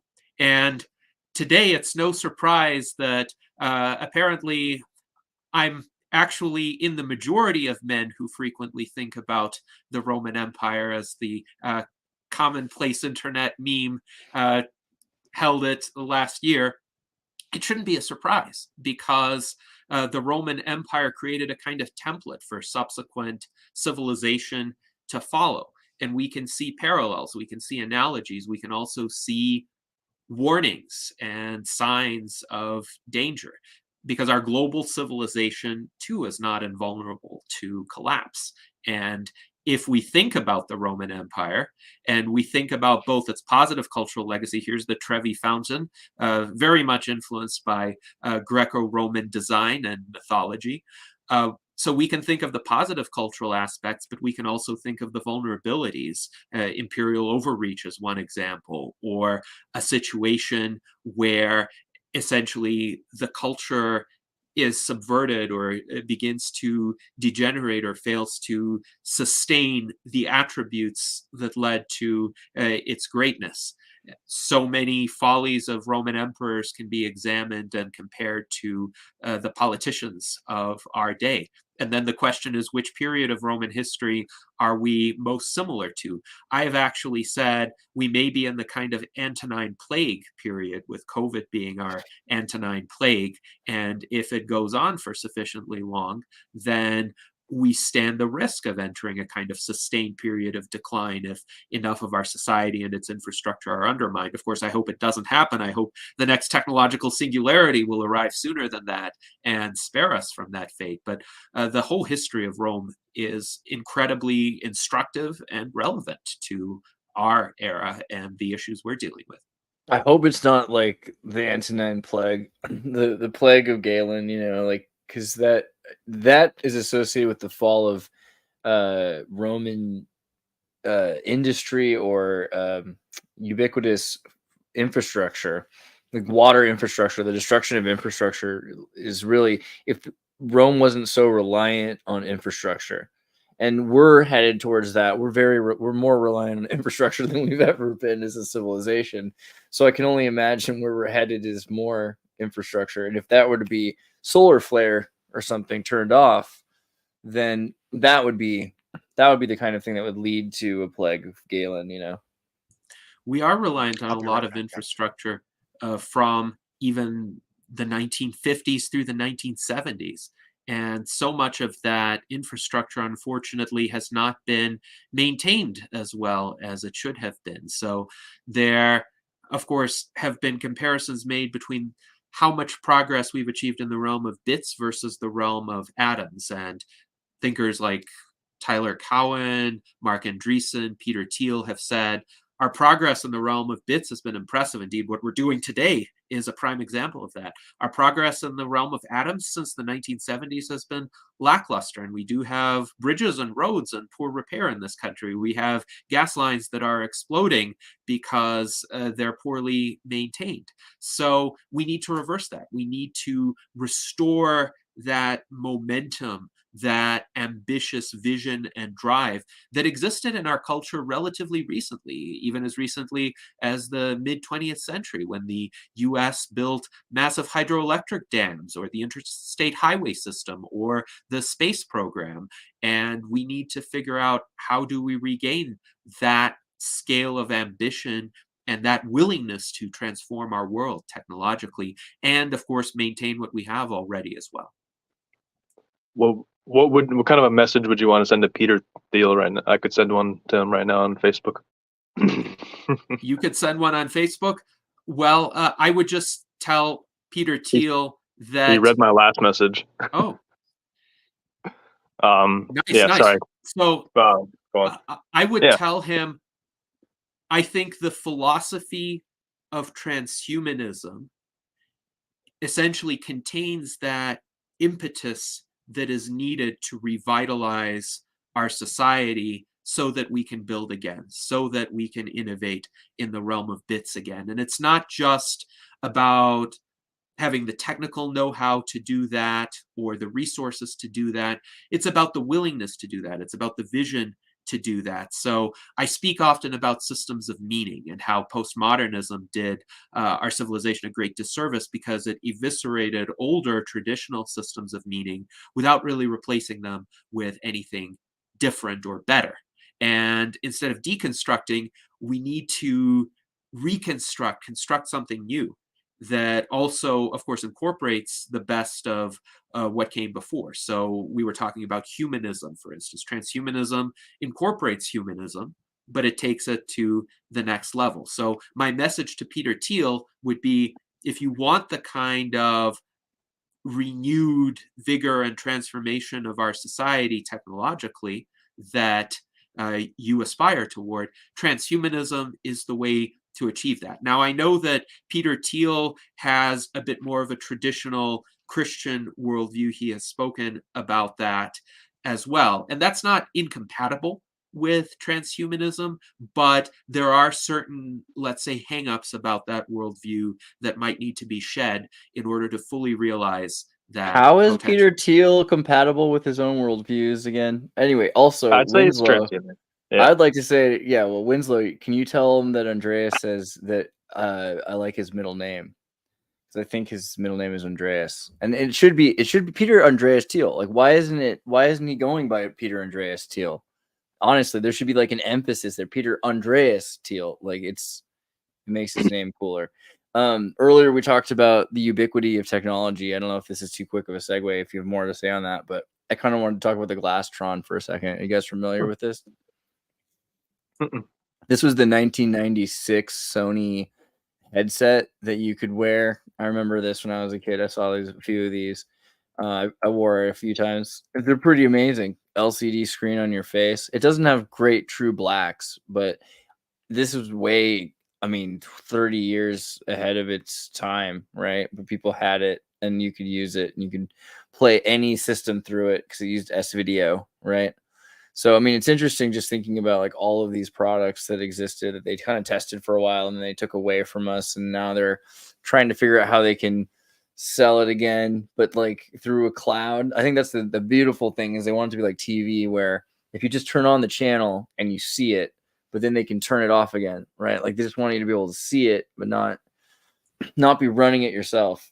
Well, it's interesting because a very similar fate transpired with Google Glass. So Google Glass was actually a device that was enjoyed by many of the users in the beta trial, but it was a closed beta trial, and essentially you couldn't just buy Google Glass at a store. You couldn't even offer to pay money to Google to be in the trial. You were pre-selected, essentially.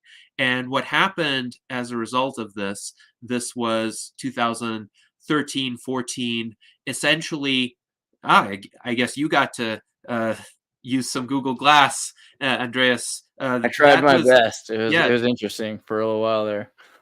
Good fortune on your part. But I think because of the closed nature of the trial, it generated a societal backlash. So a lot of the people who came to stores or restaurants or coffee shops and had Google glasses on were seen as essentially nefarious interlopers by others. And people who didn't have access to the technology were wondering, well, what are these individuals doing with it? Are they recording us? Are they doing something else that may be questionable? And because they didn't have access to that technology themselves, that created a kind of jealousy, a kind of us versus them perception. And so as a result, Google experienced enough negative feedback from Google Glass to not just discontinue the trial, but not commercialize the technology more broadly.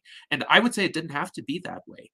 It was a poor rollout decision. Google should have just put Google Glass on store shelves as quickly as possible and let people buy it.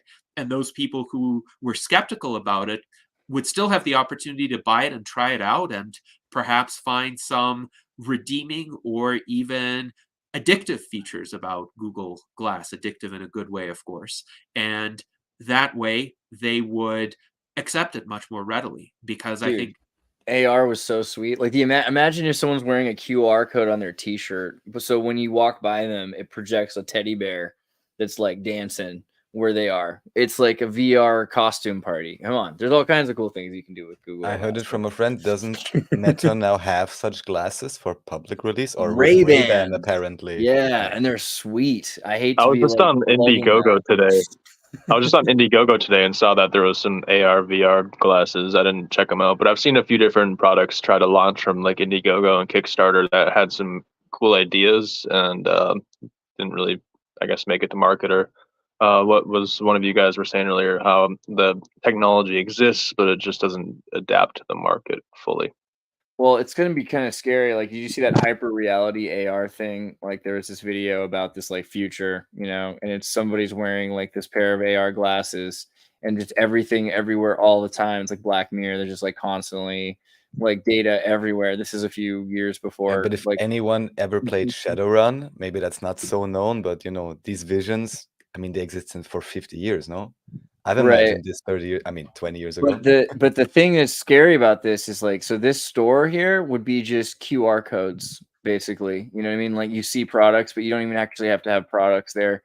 And it could just be a black and white gray building with QR codes. And then when you see the QR code, it projects images of food and colors and the nutritional stats and the person that you like, who's a promoter, talking about that. So it's just going to be really interesting because every store could be tailored. And I think that's the thing. A lot of this technology is going to be brought to you through selling it to you foremost. So it'll be tailored to make you want to buy everything. And it'd be crazy, really. Right. It'd be really cool to see what. Yeah, sorry, go on. Yeah, I think the design of such technologies is crucial. Just like, for instance, for social media platforms, it would be better if they were designed with us in control of what we see rather than a feed suggesting things to us so that we would have more parameters we could configure. Likewise, here in this augmented reality store, I would want to see, say, the nutritional labels in an easier way, but I wouldn't want, say, a picture overlay to conceal the lack of an actual product, because I think I would want to pick up that can of yogurt, for instance, and take it with me right away instead of waiting to order it online or something like that. So I still want to be able to discern the base physical reality, but have the attributes that I want to see about it. So to work and to achieve mass adoption, I think this augmented reality has to be highly customizable and put the user in control. So that's what I wanted to say. Are you concerned though? I mean, like what I was saying about this being like a consumer product, like if they can sell it, they'll sell it. If they can't, if they're worried about not being able to sell it and then people using it for free, they seem to discontinue the product before it becomes open source. Do you think that that's happening, or is this going to be okay? We're going to be okay. I don't think Google discontinued Google Glass because they wouldn't have been able to sell it. I think they would have been able to sell it, but they feared a backlash from people who weren't the early adopters. So I think for these kinds of AR applications, probably they would be highly customizable, and a price point could be found for a variety of apps, for instance. And I think most of the revenue would be in the apps, just like it is today on the internet. Well, I think the best example of what the market is seeing is the Apple Vision Pro, right? Yeah. But how much That's utility? people like that. People seem to love the Apple Vision Pro. What now? From what I've heard, though, they're getting a lot of returns on that, right? Yeah, because They've it's the first generation product and it's $3,500. But if the thing is also you can do everything with the Meta Quest for like $400. You should do it with that, unless you're really trying to watch movies with true blacks and you want the best like eye quality. Like, and so the thing is, I think probably the second gen, though, they did what they needed to do. They got people really excited about AR, and I think that's going to be that's not going Yeah. to turn off now.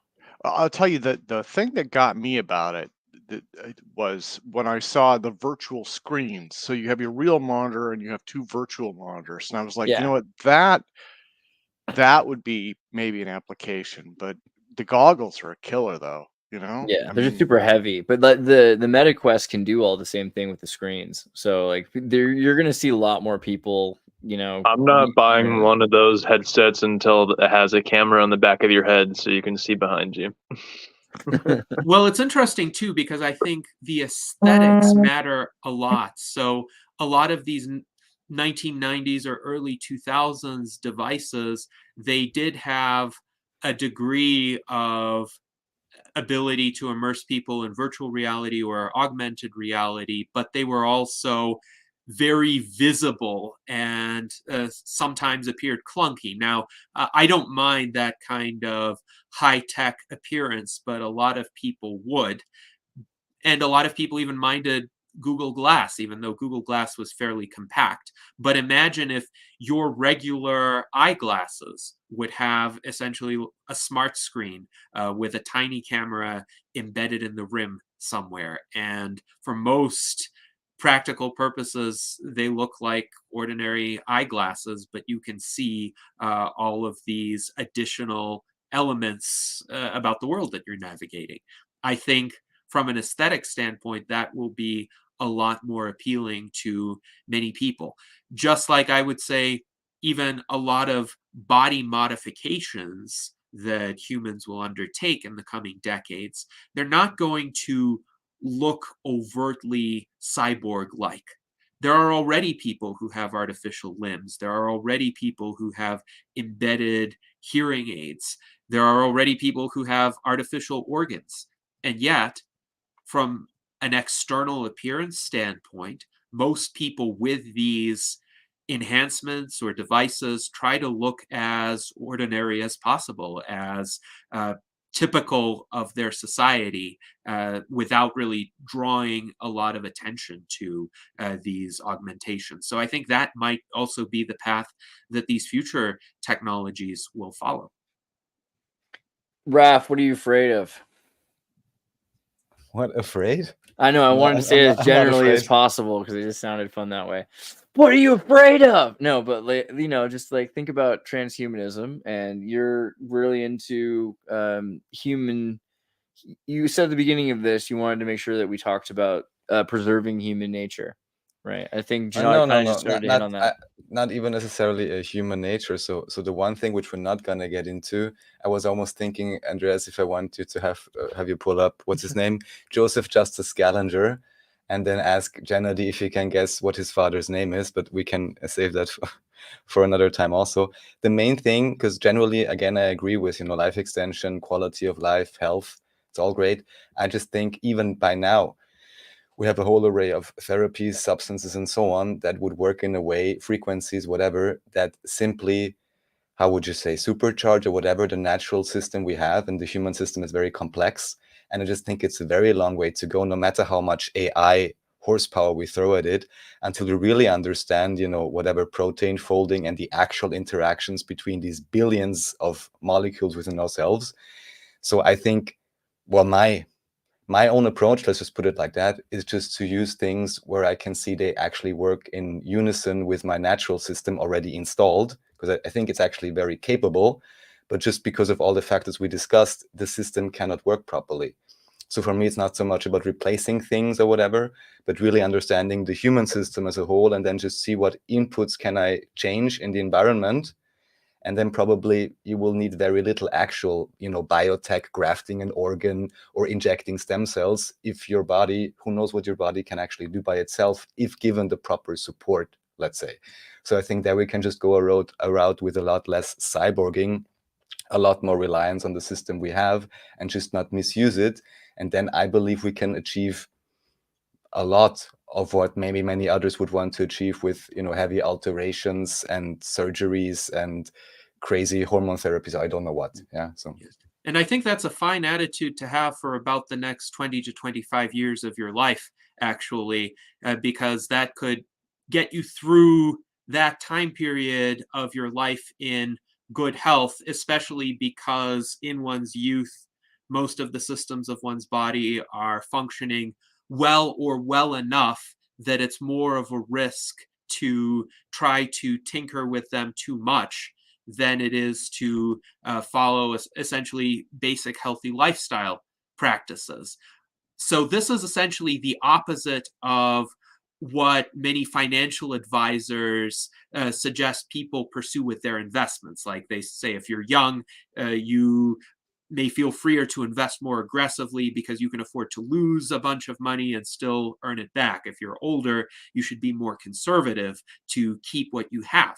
But in terms of healthy living practices, it's actually the opposite. The younger you are, the more you have to lose through some sort of, let's say, ambitious experimentation. So trying to keep the system as a whole functioning within decent parameters is probably the best course of action. But the older you get, of course, the more the degenerative conditions of old age catch up with you.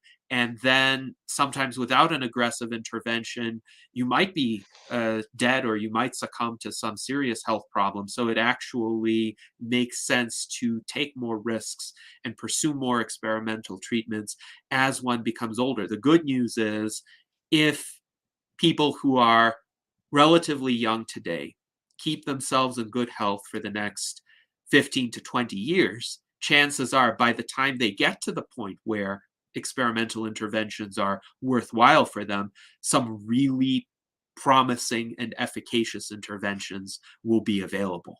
And this is where we need to advance the science, we need to advance the technology. And yes, do all of the healthy living approaches that you think will work.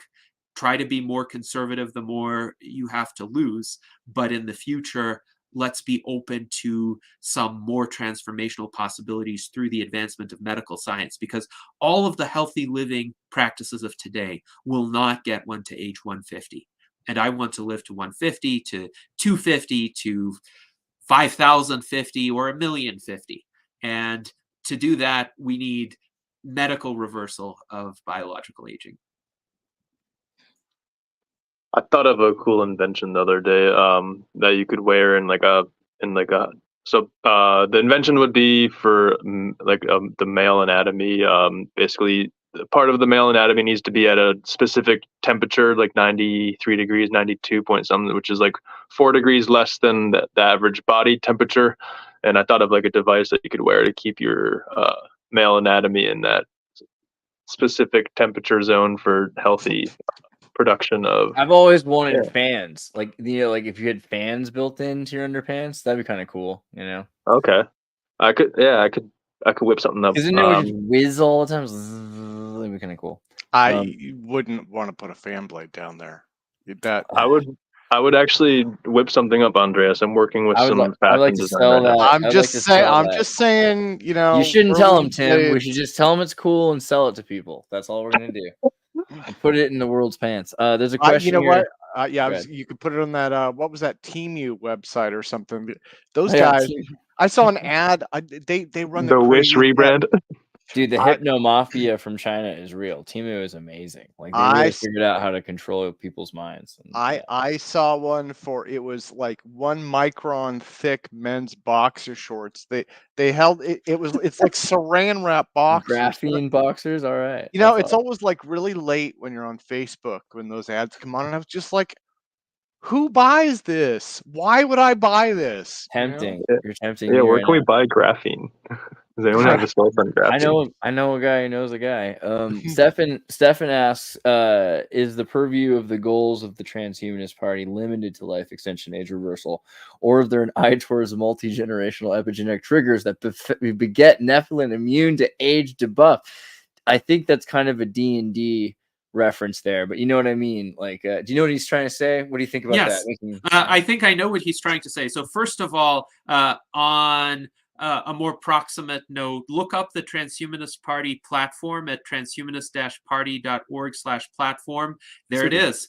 And you can see how far-reaching it is. So it's definitely not just limited to life extension. We have something to say on most political and economic issues of our time and of the future. Also check out our Transhumanist Bill of Rights version 3.0. You can see it on the sidebar here for some of our ideas about how a future society would desirably treat sentient entities. But the premise of the question, I think, is about essentially engineering a kind of greater resilience to aging, so that essentially a future version of the human species doesn't succumb to aging or other kinds of diseases. Is that possible?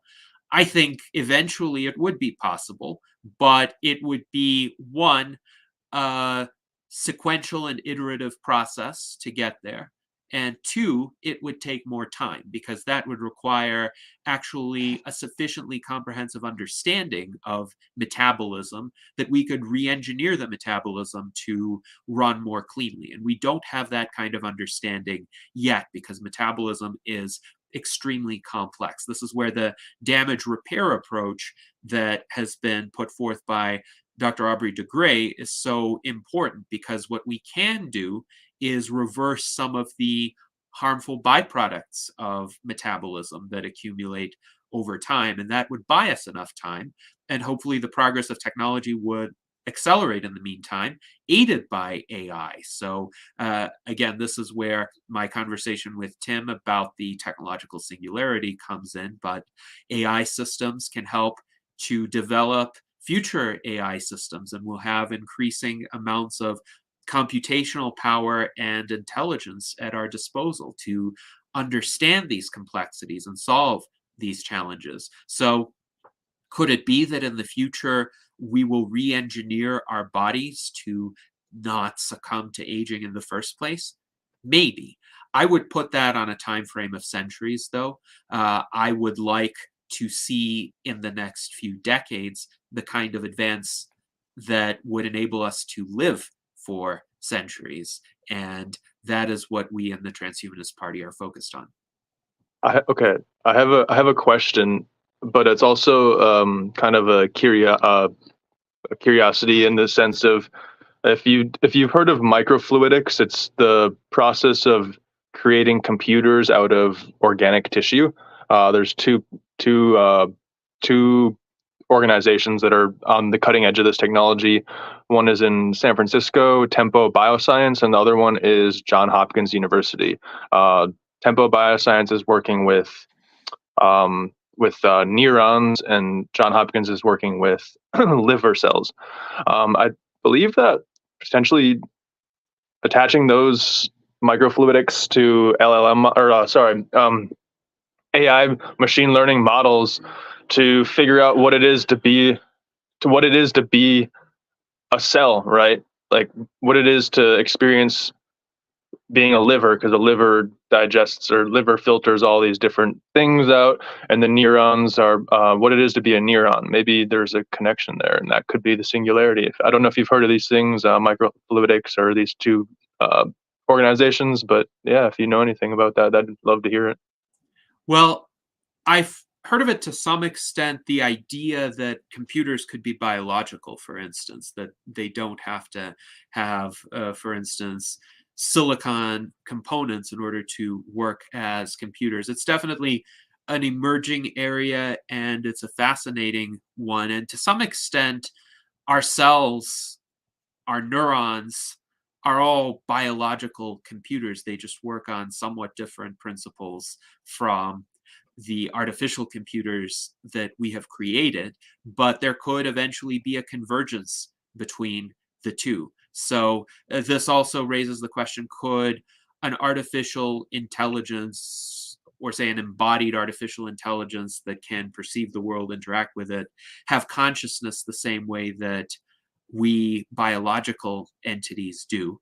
And I would say that's possible if there are structures that are analogous to our biological structures out of which consciousness emerges, then this would be consciousness in a different substrate. So likewise, could you have the functions of a computer in a different substrate, in a biological substrate? I think that's a possibility as well. I look forward to seeing how that field advances. Yeah, I think there's a lot of information to be learned from that, and it's just the two organizations are working on the neurons and liver cells. Imagine what it's going to be like when they get to like stomach cells and stuff like that, and what they can learn from that. Sorry to interrupt you, Andreas. What were you saying? No, I'm sorry. I'm just gonna say I was curious also what you guys all think, including Raph, on this idea of this post-human, from transhumanist to post-human, where we've achieved this goal of being able to, have most of the things that made us human without so many of the obligations of the genie, like death and things like that. And are you afraid of losing something like in the honorability of death, or do you think that there's some kind aspect of humanity that you're worried is going to be lost in the process, that you think you're worried about losing? I don't think we would lose anything that's worth keeping about our humanity. And this is why I actually don't use the term post-human, because I think it tends to kind of shackle the human to our limitations rather than our positive attributes. So what are our positive attributes? Our ability to use reason to understand the world, to solve problems, our creativity, our imagination, our variability to perceive and experience the world in all of its richness and its possibility. That will remain. It's also been said that it's part of human nature to overcome limits, including the limits attributed to human nature. So is that post-human if we've succeeded in that to some extent? I don't necessarily think so. Now, some people might say, well, it might be a matter of our biological DNA, for instance. If we somehow transition beyond our human DNA, then are we human anymore, even if we're the same individuals? And I would say we actually have to be very careful to ensure that any transfer of our minds or our persons to a different substrate actually preserves what I call the I-ness, which is our direct conscious vantage point upon the world. And I have an entire essay about this called "How Can I Live Forever? What Does and Does Not Preserve the Self?" So I think that is important to think about. But if you do have an entity that looks and walks and talks and thinks like a human and is conscious, but is in a different substrate, is that a human? Does that entity preserve the essence of our humanity? I would say quite plausibly yes. But I think for many of us, we may choose to remain biological humans, just indefinitely long-lived, very durable, very capable biological humans who don't suffer from the same crippling limitations that humans today and humans historically have suffered through.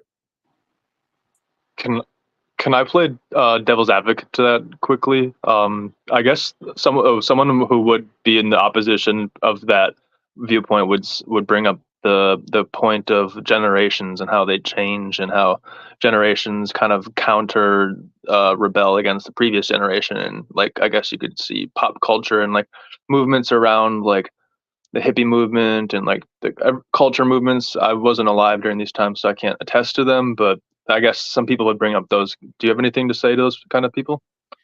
Well, my question is that necessarily a positive development? Like, was the rise of the hippie counterculture necessarily positive, at least on net? And I would question that. But even if there were positive elements to it, it is not required to throw out the old to introduce the new. That is to say, people will have different formative experiences just based on where and when they were born and they grew up, and there will continue to be new generations of humans. We're not proposing to outlaw reproduction. Indeed, there would be novel possibilities for reproduction, like ectogenesis, essentially artificial wombs.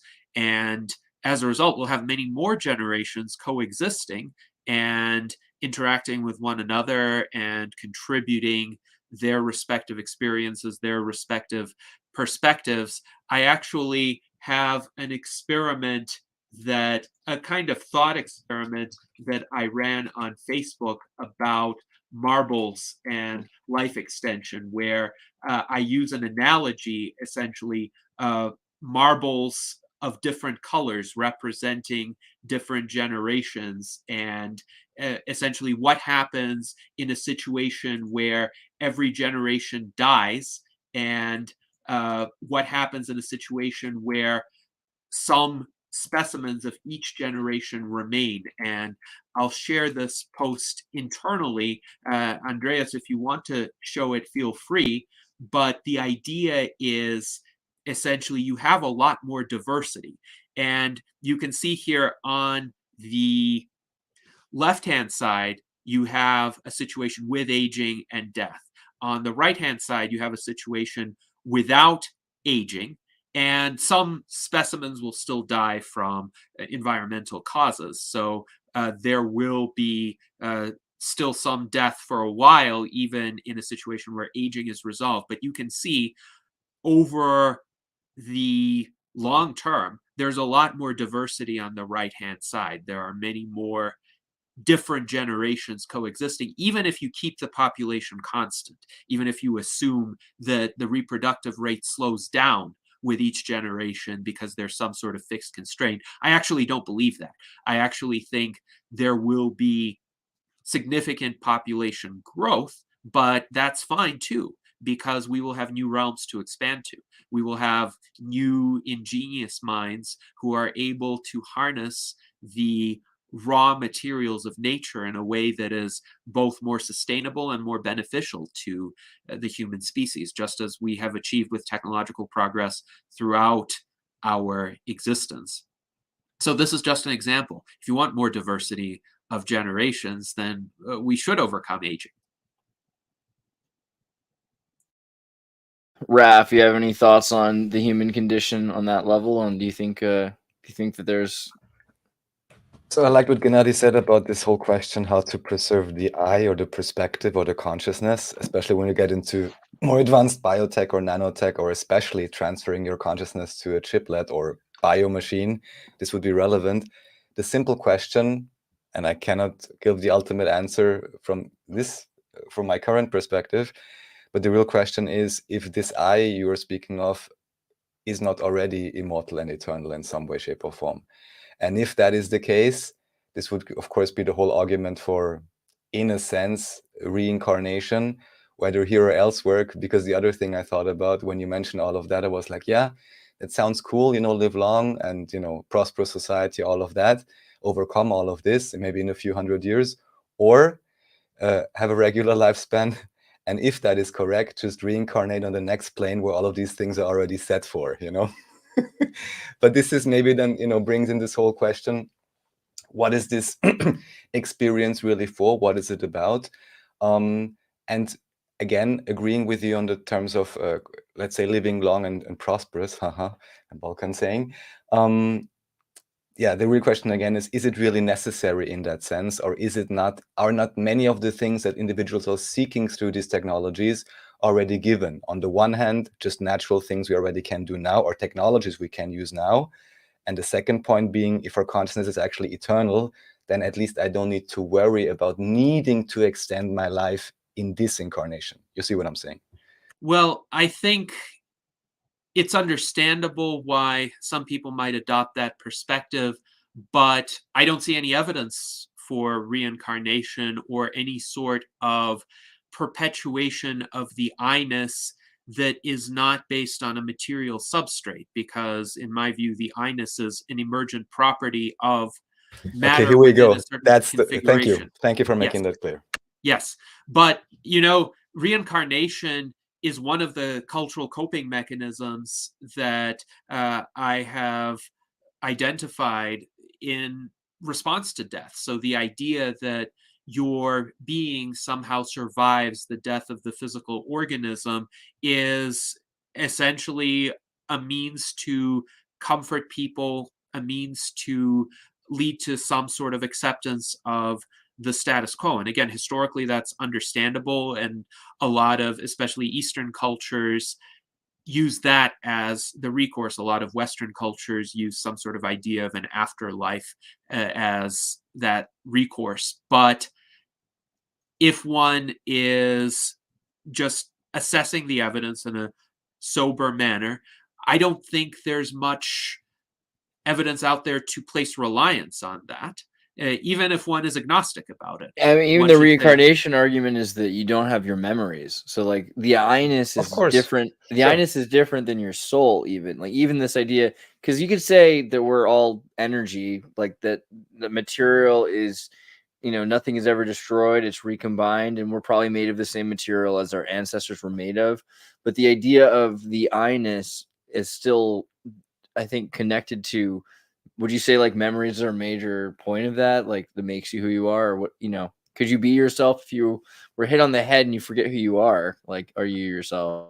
I think you could still be yourself, because you would have your direct awareness of the world, and you could potentially regain your memories, either by learning about your past life, reading about it, watching videos of yourself, being told about it, or even gradually rediscovering it. So I've actually used the example of a person with amnesia who continues to be the same biological organism is still retaining I-ness. And presumably in a lot of theologies that espouse reincarnation, that is essentially what happens, except your I-ness might be, say, in a different caste if you're Hindu, or I it mean, might if you're be in an a animal, different body and you can't Right. remember who you are, that's Right. that's a lot of separation there from your eye, you know. Right. But I mean, it's still not ideal, but you know, any of these How much of your life do you need to remember? Any of these outcomes would be better than what I think happens to people when they die, which is essentially an absolute cessation, not even a memory, not even any sort of state of reflection upon nothingness. It is so alien to the human mind to imagine complete non-existence and never having been, because it's equivalent to never having been, that the human mind essentially tends to gravitate toward imagining something different, some sort of existence, even in a shadow state, even in, say, the Greek notion of the afterlife, where you run around aimlessly and you forget everything about your past existence. Aren't we doing that now already? So. Yeah, or hell or purgatory. But people imagine something. I would say the more frightening possibility is the absolute nothingness. And I can understand why anything would be a coping mechanism against that. But I think we have to be sober in our assessments of the likely outcomes. And what we have evidence for is that this existence is real, that this life is real, and we can do something about it. We, I would say, are on the cusp of scientific and technological breakthroughs that can greatly extend our lifespans in good health. And let's make sure we pursue that opportunity, whether or not you believe in an afterlife, by the way. There are some transhumanists who have various religious theologies, be they Christian or Jewish or Buddhist or Hindu, and yet they still favor life extension in this world. You because brought again, up Dante's Inferno, right? Isn't that? yes, You yes. Go ahead, sorry. And Dante's Inferno was a very interesting vision. It was a kind of comprehensive embodiment of a worldview in a very vivid manner. But even with all the tortures being described in the various circles of hell in Dante's Inferno, it still offered a kind of existential consolation because in that worldview, justice will be done. After you die, if you've been virtuous, you go to heaven. If you've been kind of ambiguous, you go to purgatory. And if you've committed these various vices or sins, then you go to your respective ring in the circles of hell. And that's a theology that satisfies a certain existential longing for cosmic justice. But I don't see the evidence that cosmic justice actually exists. I see evidence that we can create more justice in the cosmos, but we have to actively exert our agency through science and technology and ethics to bring that about. But also, just that Dante's Inferno refers to it's one of the first uses of transhumanism. Cathar. Yes, absolutely. Absolutely. I'd like to do one more antagonist comment, and then I'll stop. So and thank you for explaining all of that, because it's really important to also understand, at least to an extent, suppositions, beliefs, and frameworks.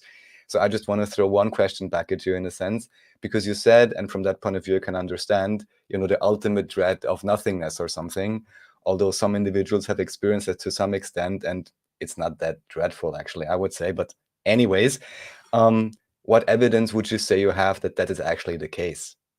So I'm asking the same question, just as you could ask for an afterlife. I would ask, do we have actual evidence that there is a, black screen, game over, or whatever? And even if that was the case, I wouldn't be experiencing it anyway. So what is there to be afraid of? Well, no one has come back from full death. People have come back from near-death experiences, and sometimes they've experienced essentially a very compressed version of events, but it's like their brains are processing everything for the last time as they're shutting down. So we don't really have a way of coming back from that. That's the problem. But I would say, what should the default assumption be? Should the default assumption be that there's some pleasant or at least just future after that? Or should the default assumption be, in the absence of evidence, that there is nothing? So as is often said, extraordinary claims require extraordinary evidence. I would say the claim that there's a particular detailed vision of the afterlife or reincarnation is a much more specific and extraordinary claim, as contrasted with the claim that essentially the I-ness disappears when the physical bodily processes sustaining it cease. I think that's a much more plausible baseline claim to hold. And indeed, it is a sufficiently plausible claim that we need to take it extremely seriously. Even if you think, say, there's a 5% probability of something else or a 50% probability of something else. The fact that there's a 50% probability of complete non-existence should scare you, and it should be enough of a motive to do something about it. And I think this goes to, I've been doing some reading lately, and as transhumanism grows in popularity, and I don't really consider myself, maybe I am, I don't know, but I don't align closely with transhumanism, but I support pretty much all of the ideals. So who knows, maybe I'll convert at some point. But I think that it is compatible with traditional religion. I don't think they're mutually incompatible. One of the things that I've seen lately is, as it grows in popularity, a number of inspirational and faith-based writers and bloggers have been concerned. And I think that's normal, right? We're seeing that with AI. We're seeing that with electric vehicles. Anytime something grows, people voice concerns about it, and that fades with time as it becomes accepted. But yeah, there are some big questions there. But transhumanism is about extending life, and one of the things that strikes me is it's easy to forget that we are not natural now. You know, one of the again, I'm thinking about what one of the inspirational writers had said, but they were said, you know, we need to remain the way that God created us. We need to do the way that, you know, we need to stay natural, you know, but we are not natural creatures now. I mean, we've been using tools for I think 2 million something years.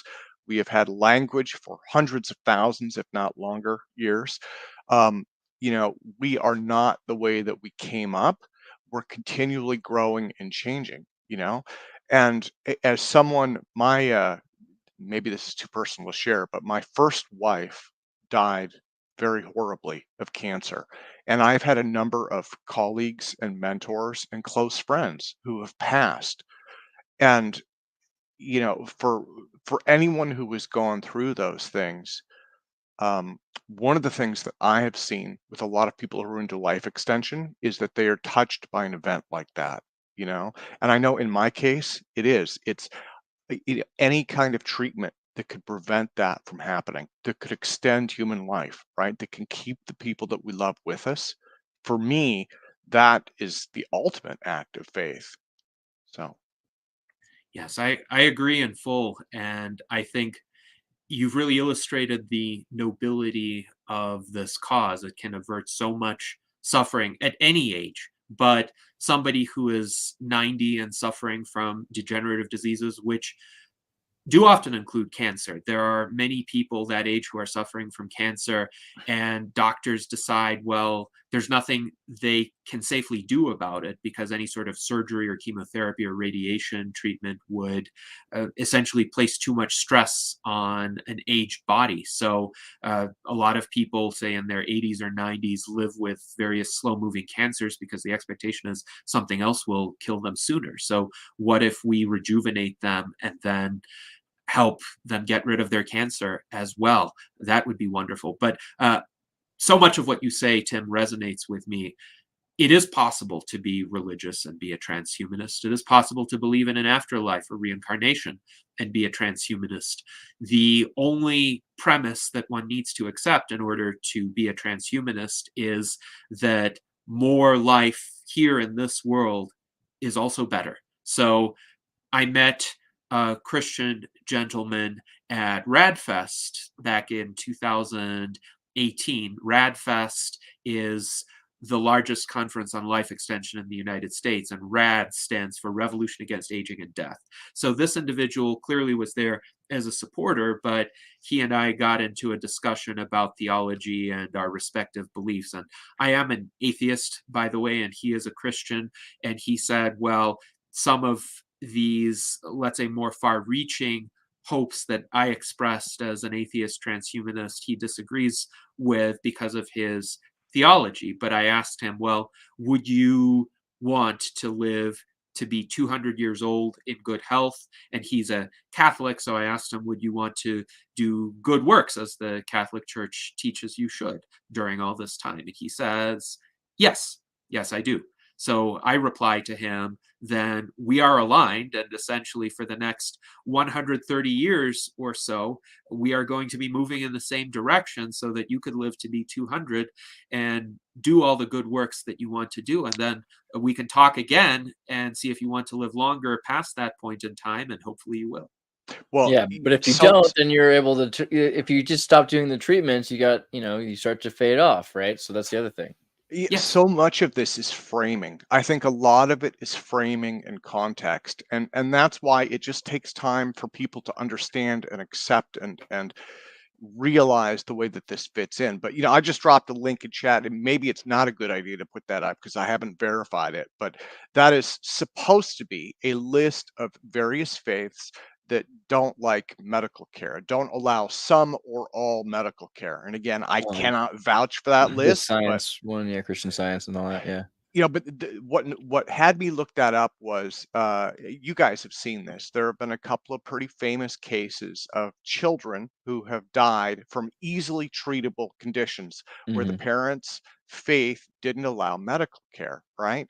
And and the parents have said, well, God wanted to take the child at that time, okay? And the rest of society, which is also very faith-based in many ways, said, well, no, that's easily fixable, right? I mean, and so, it's the problem is one of the arguments against these things, people who get afraid of them are looking at the extreme examples, but we already extend the lives of people regularly, people with diabetes, people with heart conditions, people with all sorts of internal organ failures, right? These are normal, natural, I mean, well, they're Well, it's not expected. natural. It's They're normalized. expected. They're Yeah. normalized medical But procedures. it's totally fine to extend someone's life to, by 20 years, but by 200 years, for some reason, that's where people start to freak out because you're not saying they're immortal. I mean, you can stay alive until you basically want to die if we take control of things. I mean, I don't know. You seem skeptical, Raph. Look at that face. Look at that face. No, I'm not skeptical about that at all. All I'm saying are my somewhat issue with the whole the premises. I almost want to bring up the med beds, the whatever CGI images and whatever they're supposed to do, is that it's always pushed off into the future. And I may say how I've phrased this according to YouTube community standards. I want to say that there's a lot different types of, let's just call them therapies, remedies, whatever, that would be readily accessible right now and affordable, but are either kept behind shut doors, not properly advertised because they are cheap and effective, and so on. So for many things where people are complaining about and huge billions go into research funds every year, I'm like, I'm sorry, by now, I have to say this, I know they're not really looking for a cure. So that's just where I'm a bit cautious and be more like, how about the present things, and let's bring them forward. One thing I don't want to, this is something that actually Gennady should say instead of me, but like one of the interesting things about the USTP, what the United States Transhumanist Party is trying to help people have access to whatever kind of medical treatment they want, which is something that's really like, in the United States, it's almost impossible to get medical treatment you want. Your insurance company has to choose it, and it's only if they decide you need what they decide you need. It's really crazy, right? So yes, and absolutely, we are advocates for patient choice, and we want people to have the freedom to pursue the kinds of medical treatments that they think will work in their particular situation. We support a greatly expanded right to try. So now the Federal Right to Try Act technically allows terminally ill patients who have like less than 6 months to live to get access to experimental treatments, except the pharmaceutical company has to also agree, and their insurer often has to agree, and that's difficult. So we favor a greatly expanded right to try, similar to what Montana implemented last year, which would essentially allow people who aren't terminally ill, who wish to have access to drugs that haven't gone through the full FDA trial process, to do so. And likewise, of course, we support the availability of over-the-counter substances. Vitamins are available over the counter today already in the United States, but in European countries, many European countries, metformin, which is a very cheap drug, typically used for diabetes, that's available over the counter. In the United States, for whatever reason, it requires a prescription, but a lot of biohackers do use metformin with a life extension purpose. I do not, because sometimes it can essentially replicate the effects of exercise, but it can diminish the efficacy of actual exercise that you do. So there are trade-offs with metformin as well, but I think it should be readily available to people because it's relatively low risk. And if people wanted to maybe try to modestly extend their lifespans, or at least if they have type 2 diabetes, to manage their diabetes, they should have the right to have access to it. Yeah. And the right to try is also what in California led to medical marijuana. So there's a lot of examples actually of homeopathic or organic medicine being connected to this. It doesn't have to be pharmaceutical companies. And in fact, right now, pharmaceutical companies sometimes might be part of the reason that it's being kept, because if they have a monopoly, then this would or the right to try would break the monopoly of these organizations that have a relationship with the FDA. Yeah, I mean, it's your body, right? And and this goes to, again, a lot of critics of people, people who are critical of life extension, body modification, this, that, and the other thing. My thought, especially in an election year, my thought to them is, from what I understand, we're running up $1 trillion on the federal debt now every 122 days. I don't care if someone changes their gender. We got priorities. Trans doesn't see, this is the thing. Body modification doesn't mean body piercing. Transhumanism doesn't mean transgender. It's always every time, but exactly. And I agree with what you both said. Essentially, the budgetary savings to any sort of meaningful biological age reversal would be huge, because the vast majority of medical costs, including publicly funded medical costs, occur in the last several years of life, because people are at that point essentially fighting a losing and very expensive battle. But it is biological aging itself that renders people exponentially more susceptible to various conditions like cancer and cardiovascular disease and dementia, Alzheimer's disease. So if aging were reversed, the prevalence of all of those diseases would plummet and the budgetary savings would be enormous. So the fiscal case for reversing aging is considerable. And yes, Andreas, it is absolutely correct that transhumanism is not the same as transgenderism. We support people's freedom, morphological freedom, to do what they please with their bodies. Oh, I'm sorry. I was using that. That was an example. I wasn't trying to say they were the same. But yes, of course. It flags my ear. It's not your fault. Right. I understood your meaning very well, Tim, but I agree in terms of the culture war issues, like who gets to use what restroom. I actually think that too is an issue that could be transcended with applied rationality and better design of systems. Like the single-use, single-occupant restrooms solve that entire problem, and you don't need to fight the culture war anymore, and everybody is better off, and everybody has more privacy. And likewise, I think it's important to look for constructive solutions, win-win solutions that use technology, that use better infrastructure, better institutional design to help everyone live a better life, to help everyone live the kind of lives that they would favor.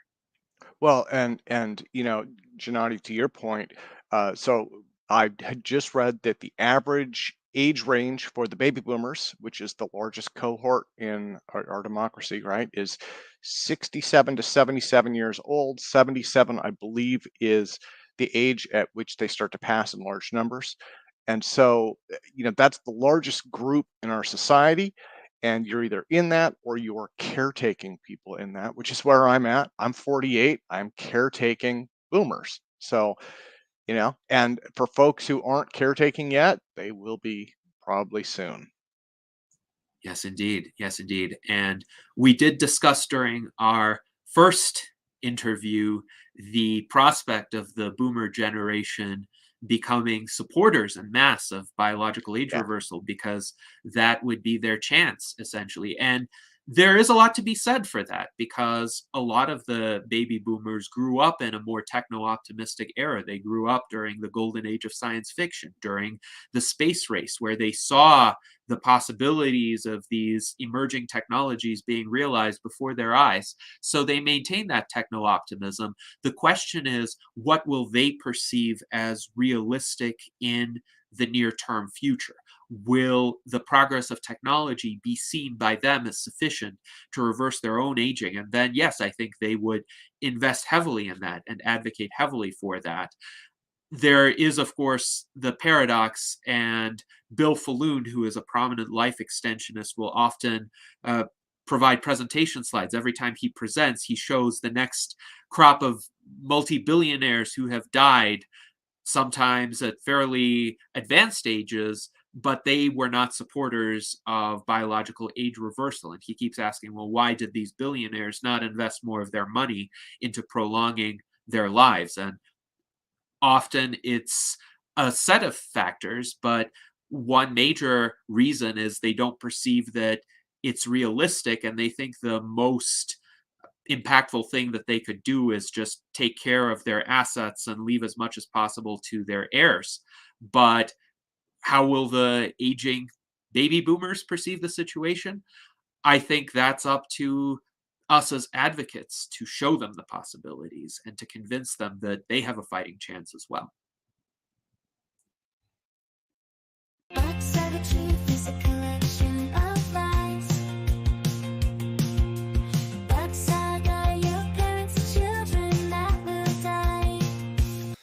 Boxdog is amazing. I love AI. So last question, because it's been like 2.5 hours. I tried to do 2 hours, but it was just too interesting. We had a dance break there, so it makes me feel good, you know. Let's talk about Bobby and Billy. So Bobby's brother Billy dies, and Bobby's like, "Where's Billy?" And his parents say, "Well, you know, he's in a better place." You know, it's like, "Oh, really? Yeah. He gets to like eat what he wants. It's Candyland all the time. He's living in the clouds. I want to be with Billy. How do I? Well, you can't, Bobby. You know, because Billy died. Well, I want to die. Well, not yet, but maybe if you're good, and you know, when you get older."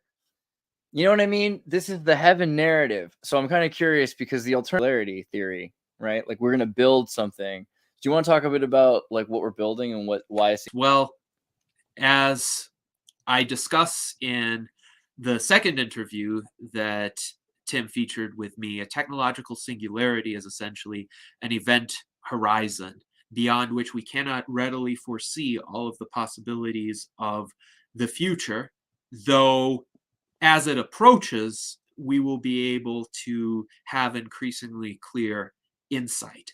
But just as, for instance, Leonardo da Vinci, who, in my view, was one of the greatest geniuses of the agricultural age, could not fully foresee the outcomes of the Industrial Revolution, the development of mass production and the kinds of possibilities it offered to consumers, or Henry Ford couldn't foresee social media, for example. We would not be able to foresee all of the opportunities and changes that arise in the wake of the next technological singularity.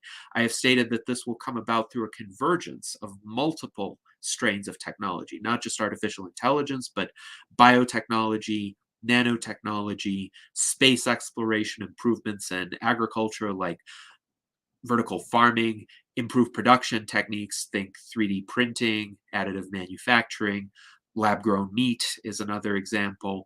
So how will those technologies interact with one another? How will they synergize with one another? What possibilities will they create? Think about what generative AI has been able to put at our fingertips within just the past year and a half. And how different will the world be in 15 years and 20 years? Ray Kurzweil uses the year 2045 as kind of his central estimate for when that technological singularity will arrive. So that's 21 years away. So I think that does give us a great deal of hope, because our lives could be radically transformed to the point where Billy doesn't have to ask that kind of question, and his parents don't have to scramble to find comforting rationalizations or fictions. Indeed, I think it's sad. It really is sad when children find out about the reality of death and they're met with attempts to comfort them. Now, psychologically, that's understanding, but it could lead to a situation where they don't appreciate the gravity of the situation. And that's actually what my book, Death is Wrong, is intended to achieve for children. It intends to show them that their initial aversion to death, their sense of outrage and injustice, that good people are condemned to non-existence, hold on to that feeling? Yeah, yes. Hold on to that feeling. Yes, hold on to that feeling and channel it to fight death, to become scientists, technologists, advocates, people who will not just passively accept death, who will try to do something about it, who will at least fight the good fight. And with technological progress, I think we have a decent chance of winning. Now, it's not a guarantee, because I don't believe in any sort of inevitability of progress. I think it's still up to humans. It's still up to the decisions that we make. And we talked about the differential adoption of various technologies and how sometimes the technical capability may be there, but the societal willingness may not be there. And that concerns me, because with technologies of life extension, the stakes are higher than with Google Glass. With Google Glass, it's a matter of missing out on certain opportunities or experiences, and that's a bit sad. But it's truly tragic if society-wide we do not seize the opportunity to develop and deploy these technologies as quickly as possible, because every day about 110,000 people in the world die of causes related to aging.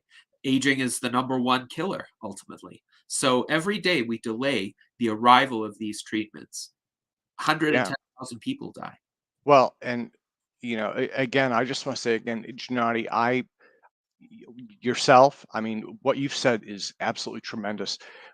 What you believe in and what you were supporting, what the Transhumanist Party believes in and what they are supporting, it's the right thing for the right reasons. And I think it's going to encounter its share of criticism, like all new emerging ideas, right? But again, I mean, this is something that it is trying to help people live better, longer, healthier, stronger lives, right? There's nothing bad about that. Yes, absolutely. And thank you, Tim. I greatly appreciate you saying that. I just hope that the majority of humankind comes to recognize that, or even 10% of humankind. We just need that kind of critical mass of thinkers and doers, the most agentic people in the culture, to see that and act upon it. And yes, there will be detractors, there will be skeptics, there will be people who, out of considerations of special interests, will put obstacles in our way. But I do think this is the noblest mission that we as human beings can undertake, and it can unite so many of us from so many different perspectives and worldviews.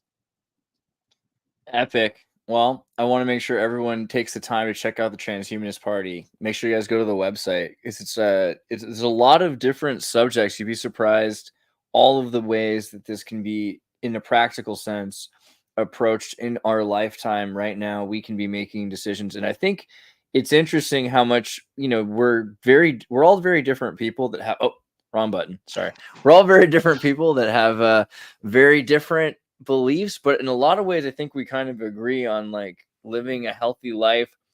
Wow, look what I did. That was amazing. How did I do that? That was kind of That was automatic gestures. Yeah. How do I do it again? You did something, you put your hands, let me see, you did what? Yeah, okay. Oh, well, augmented reality. Yeah, see, I have that happen in Zoom calls, and then everybody does this. They put their hands up, they do, It's a blessing. I want it back. That's great. No, but like we can have completely different beliefs about what happens after we die and still care about life, quality of life. That's really important. And we can agree on living. I think it's interesting living in teaching this idea, living a risk-averse youth, trying to conserve your life in your youth, and then when you're older, you can experiment more, in fact, and not just for like frivolous experiments, but you can invest what you have into the future in a way that you have a higher return, because you might die. People seem to forget by not interacting with the elderly until they're dead, and it's just a traumatic experience for them. But we could be building these things. We could be telling Bobby that Billy is going to be in the simulation, and if we just start working together, we can have actually like a means for immortality on one level or another. So I like the idea of kind of looking for practical solutions, and we're no longer living in a hypothetical. That's the other thing. Gennady's been talking about this for a long time, but very recently people have been seeing how AI is no longer hypothetical. It lives in the home now. Transhumanism is kind of like that. Like we've seen people extend life by 5 or 10 years. Let's start doing it by centuries now. Let's start at least talking about that question and consequences of it. Well, Andreas, thank you for having me on. Gennady, it was wonderful talking with you again. And guys, it was wonderful connecting with you as well. So thank you very much. Make sure you check out Tim's website, altpropulsion.com. By the way, Tim, I told you I was going to make a meme at some point about Blade Runner and Ace Ventura, and here's where I saw that. Now, are those both Jim Carrey AI? I think that turned out kind of like a Jim Carrey. This is Jim Carrey for sure. Finkel Einhorn. Just because I didn't really ever think about this before, but the fact that Ace, you gotta be careful what you add to a search these days. But that Sean Young is the woman from Ace Ventura and from Blade Runner. I never thought about it before. I didn't know that. Oh, I didn't realize that. Yeah, it's crazy. It's crazy. It's like so the whole time it's the same movie. It's like he's looking for someone who's not really a woman, right? How is this not Ace Ventura? I just never even thought about it before. It's exactly the same story. She plays the same part in both movies. She's not a woman. You know what I mean? It's brilliant. I love that movie. And then, yeah, make sure you guys check out Comency.at, which is one of my favorite websites. This is where Raphael puts some of his stories, his podcasts, interviews. He's got Okie Talks going back and even more recent ones. David Ewing Jr., Natural World Order Conversations. What do you think? What do you think, Raph? Yeah. Now, Andreas, can I put up a video clip on my website? Can I put up a video short? Of this video? Yeah, of course. Yeah. Okay. Yeah, of course, man. Yeah. Raph, sorry, what were you saying? No, it's good. Just show the YouTube. That's probably more accessible to people. Oh, yeah. Do I click on one of these and it'll just take me there? Oh, sure. Yeah. You can click on one of these and then you click through. Click on your own stuff. Well, that's the Odyssey. So that's the one. Click. Boom. There we go. Yeah, There it is. Hey, look, live course, right now. here we are. There you go. Check this out. Yeah. And then, since, for good measure, Gennady, you've got a bunch of salons that you do. So everyone, make sure you check out Stolyarov's, YouTube channel. Yeah, and subscribe. And if I could point out, you just had it up on the screen. So he did on that last page, on the main page, the U.S. Transhumanist Party, the Virtual Enlightenment Salon with the Omni Futurists, that one there. So the basically that particular one had a number of futurists talking about the prospects of an economic singularity. I believe it was basically the contents of an upcoming book called Future Visions that David Wood and the London Futurists helped contribute to. So I think one of the things that's important to point out is that, Gennady's work, as well as the Transhumanist Party, is not just self-promoting. They're trying to promote a larger vision that is encompassing all of these fields that are moving forward. That includes AI, life extension. There's a distinct philosophy underneath it. There's a whole lot there, and it's not all self-contained. Yeah. Yes, absolutely. And we try to invite a wide range of thinkers to our virtual enlightenment salons. Of course, Andreas has been a guest, and that was an excellent virtual enlightenment salon. I would highly recommend it. But we try to build bridges with our salons like the 18th century Enlightenment philosophers did. Yeah. I love them. It. They're great. I love it. Yeah. No, building bridges. That's what it's all about. I can't really share anything from Winslow. Here, you can just go to the CIA's intelligence website. No, Winslow, do you have anything you wanted as a link, or was that good enough? Is that fine?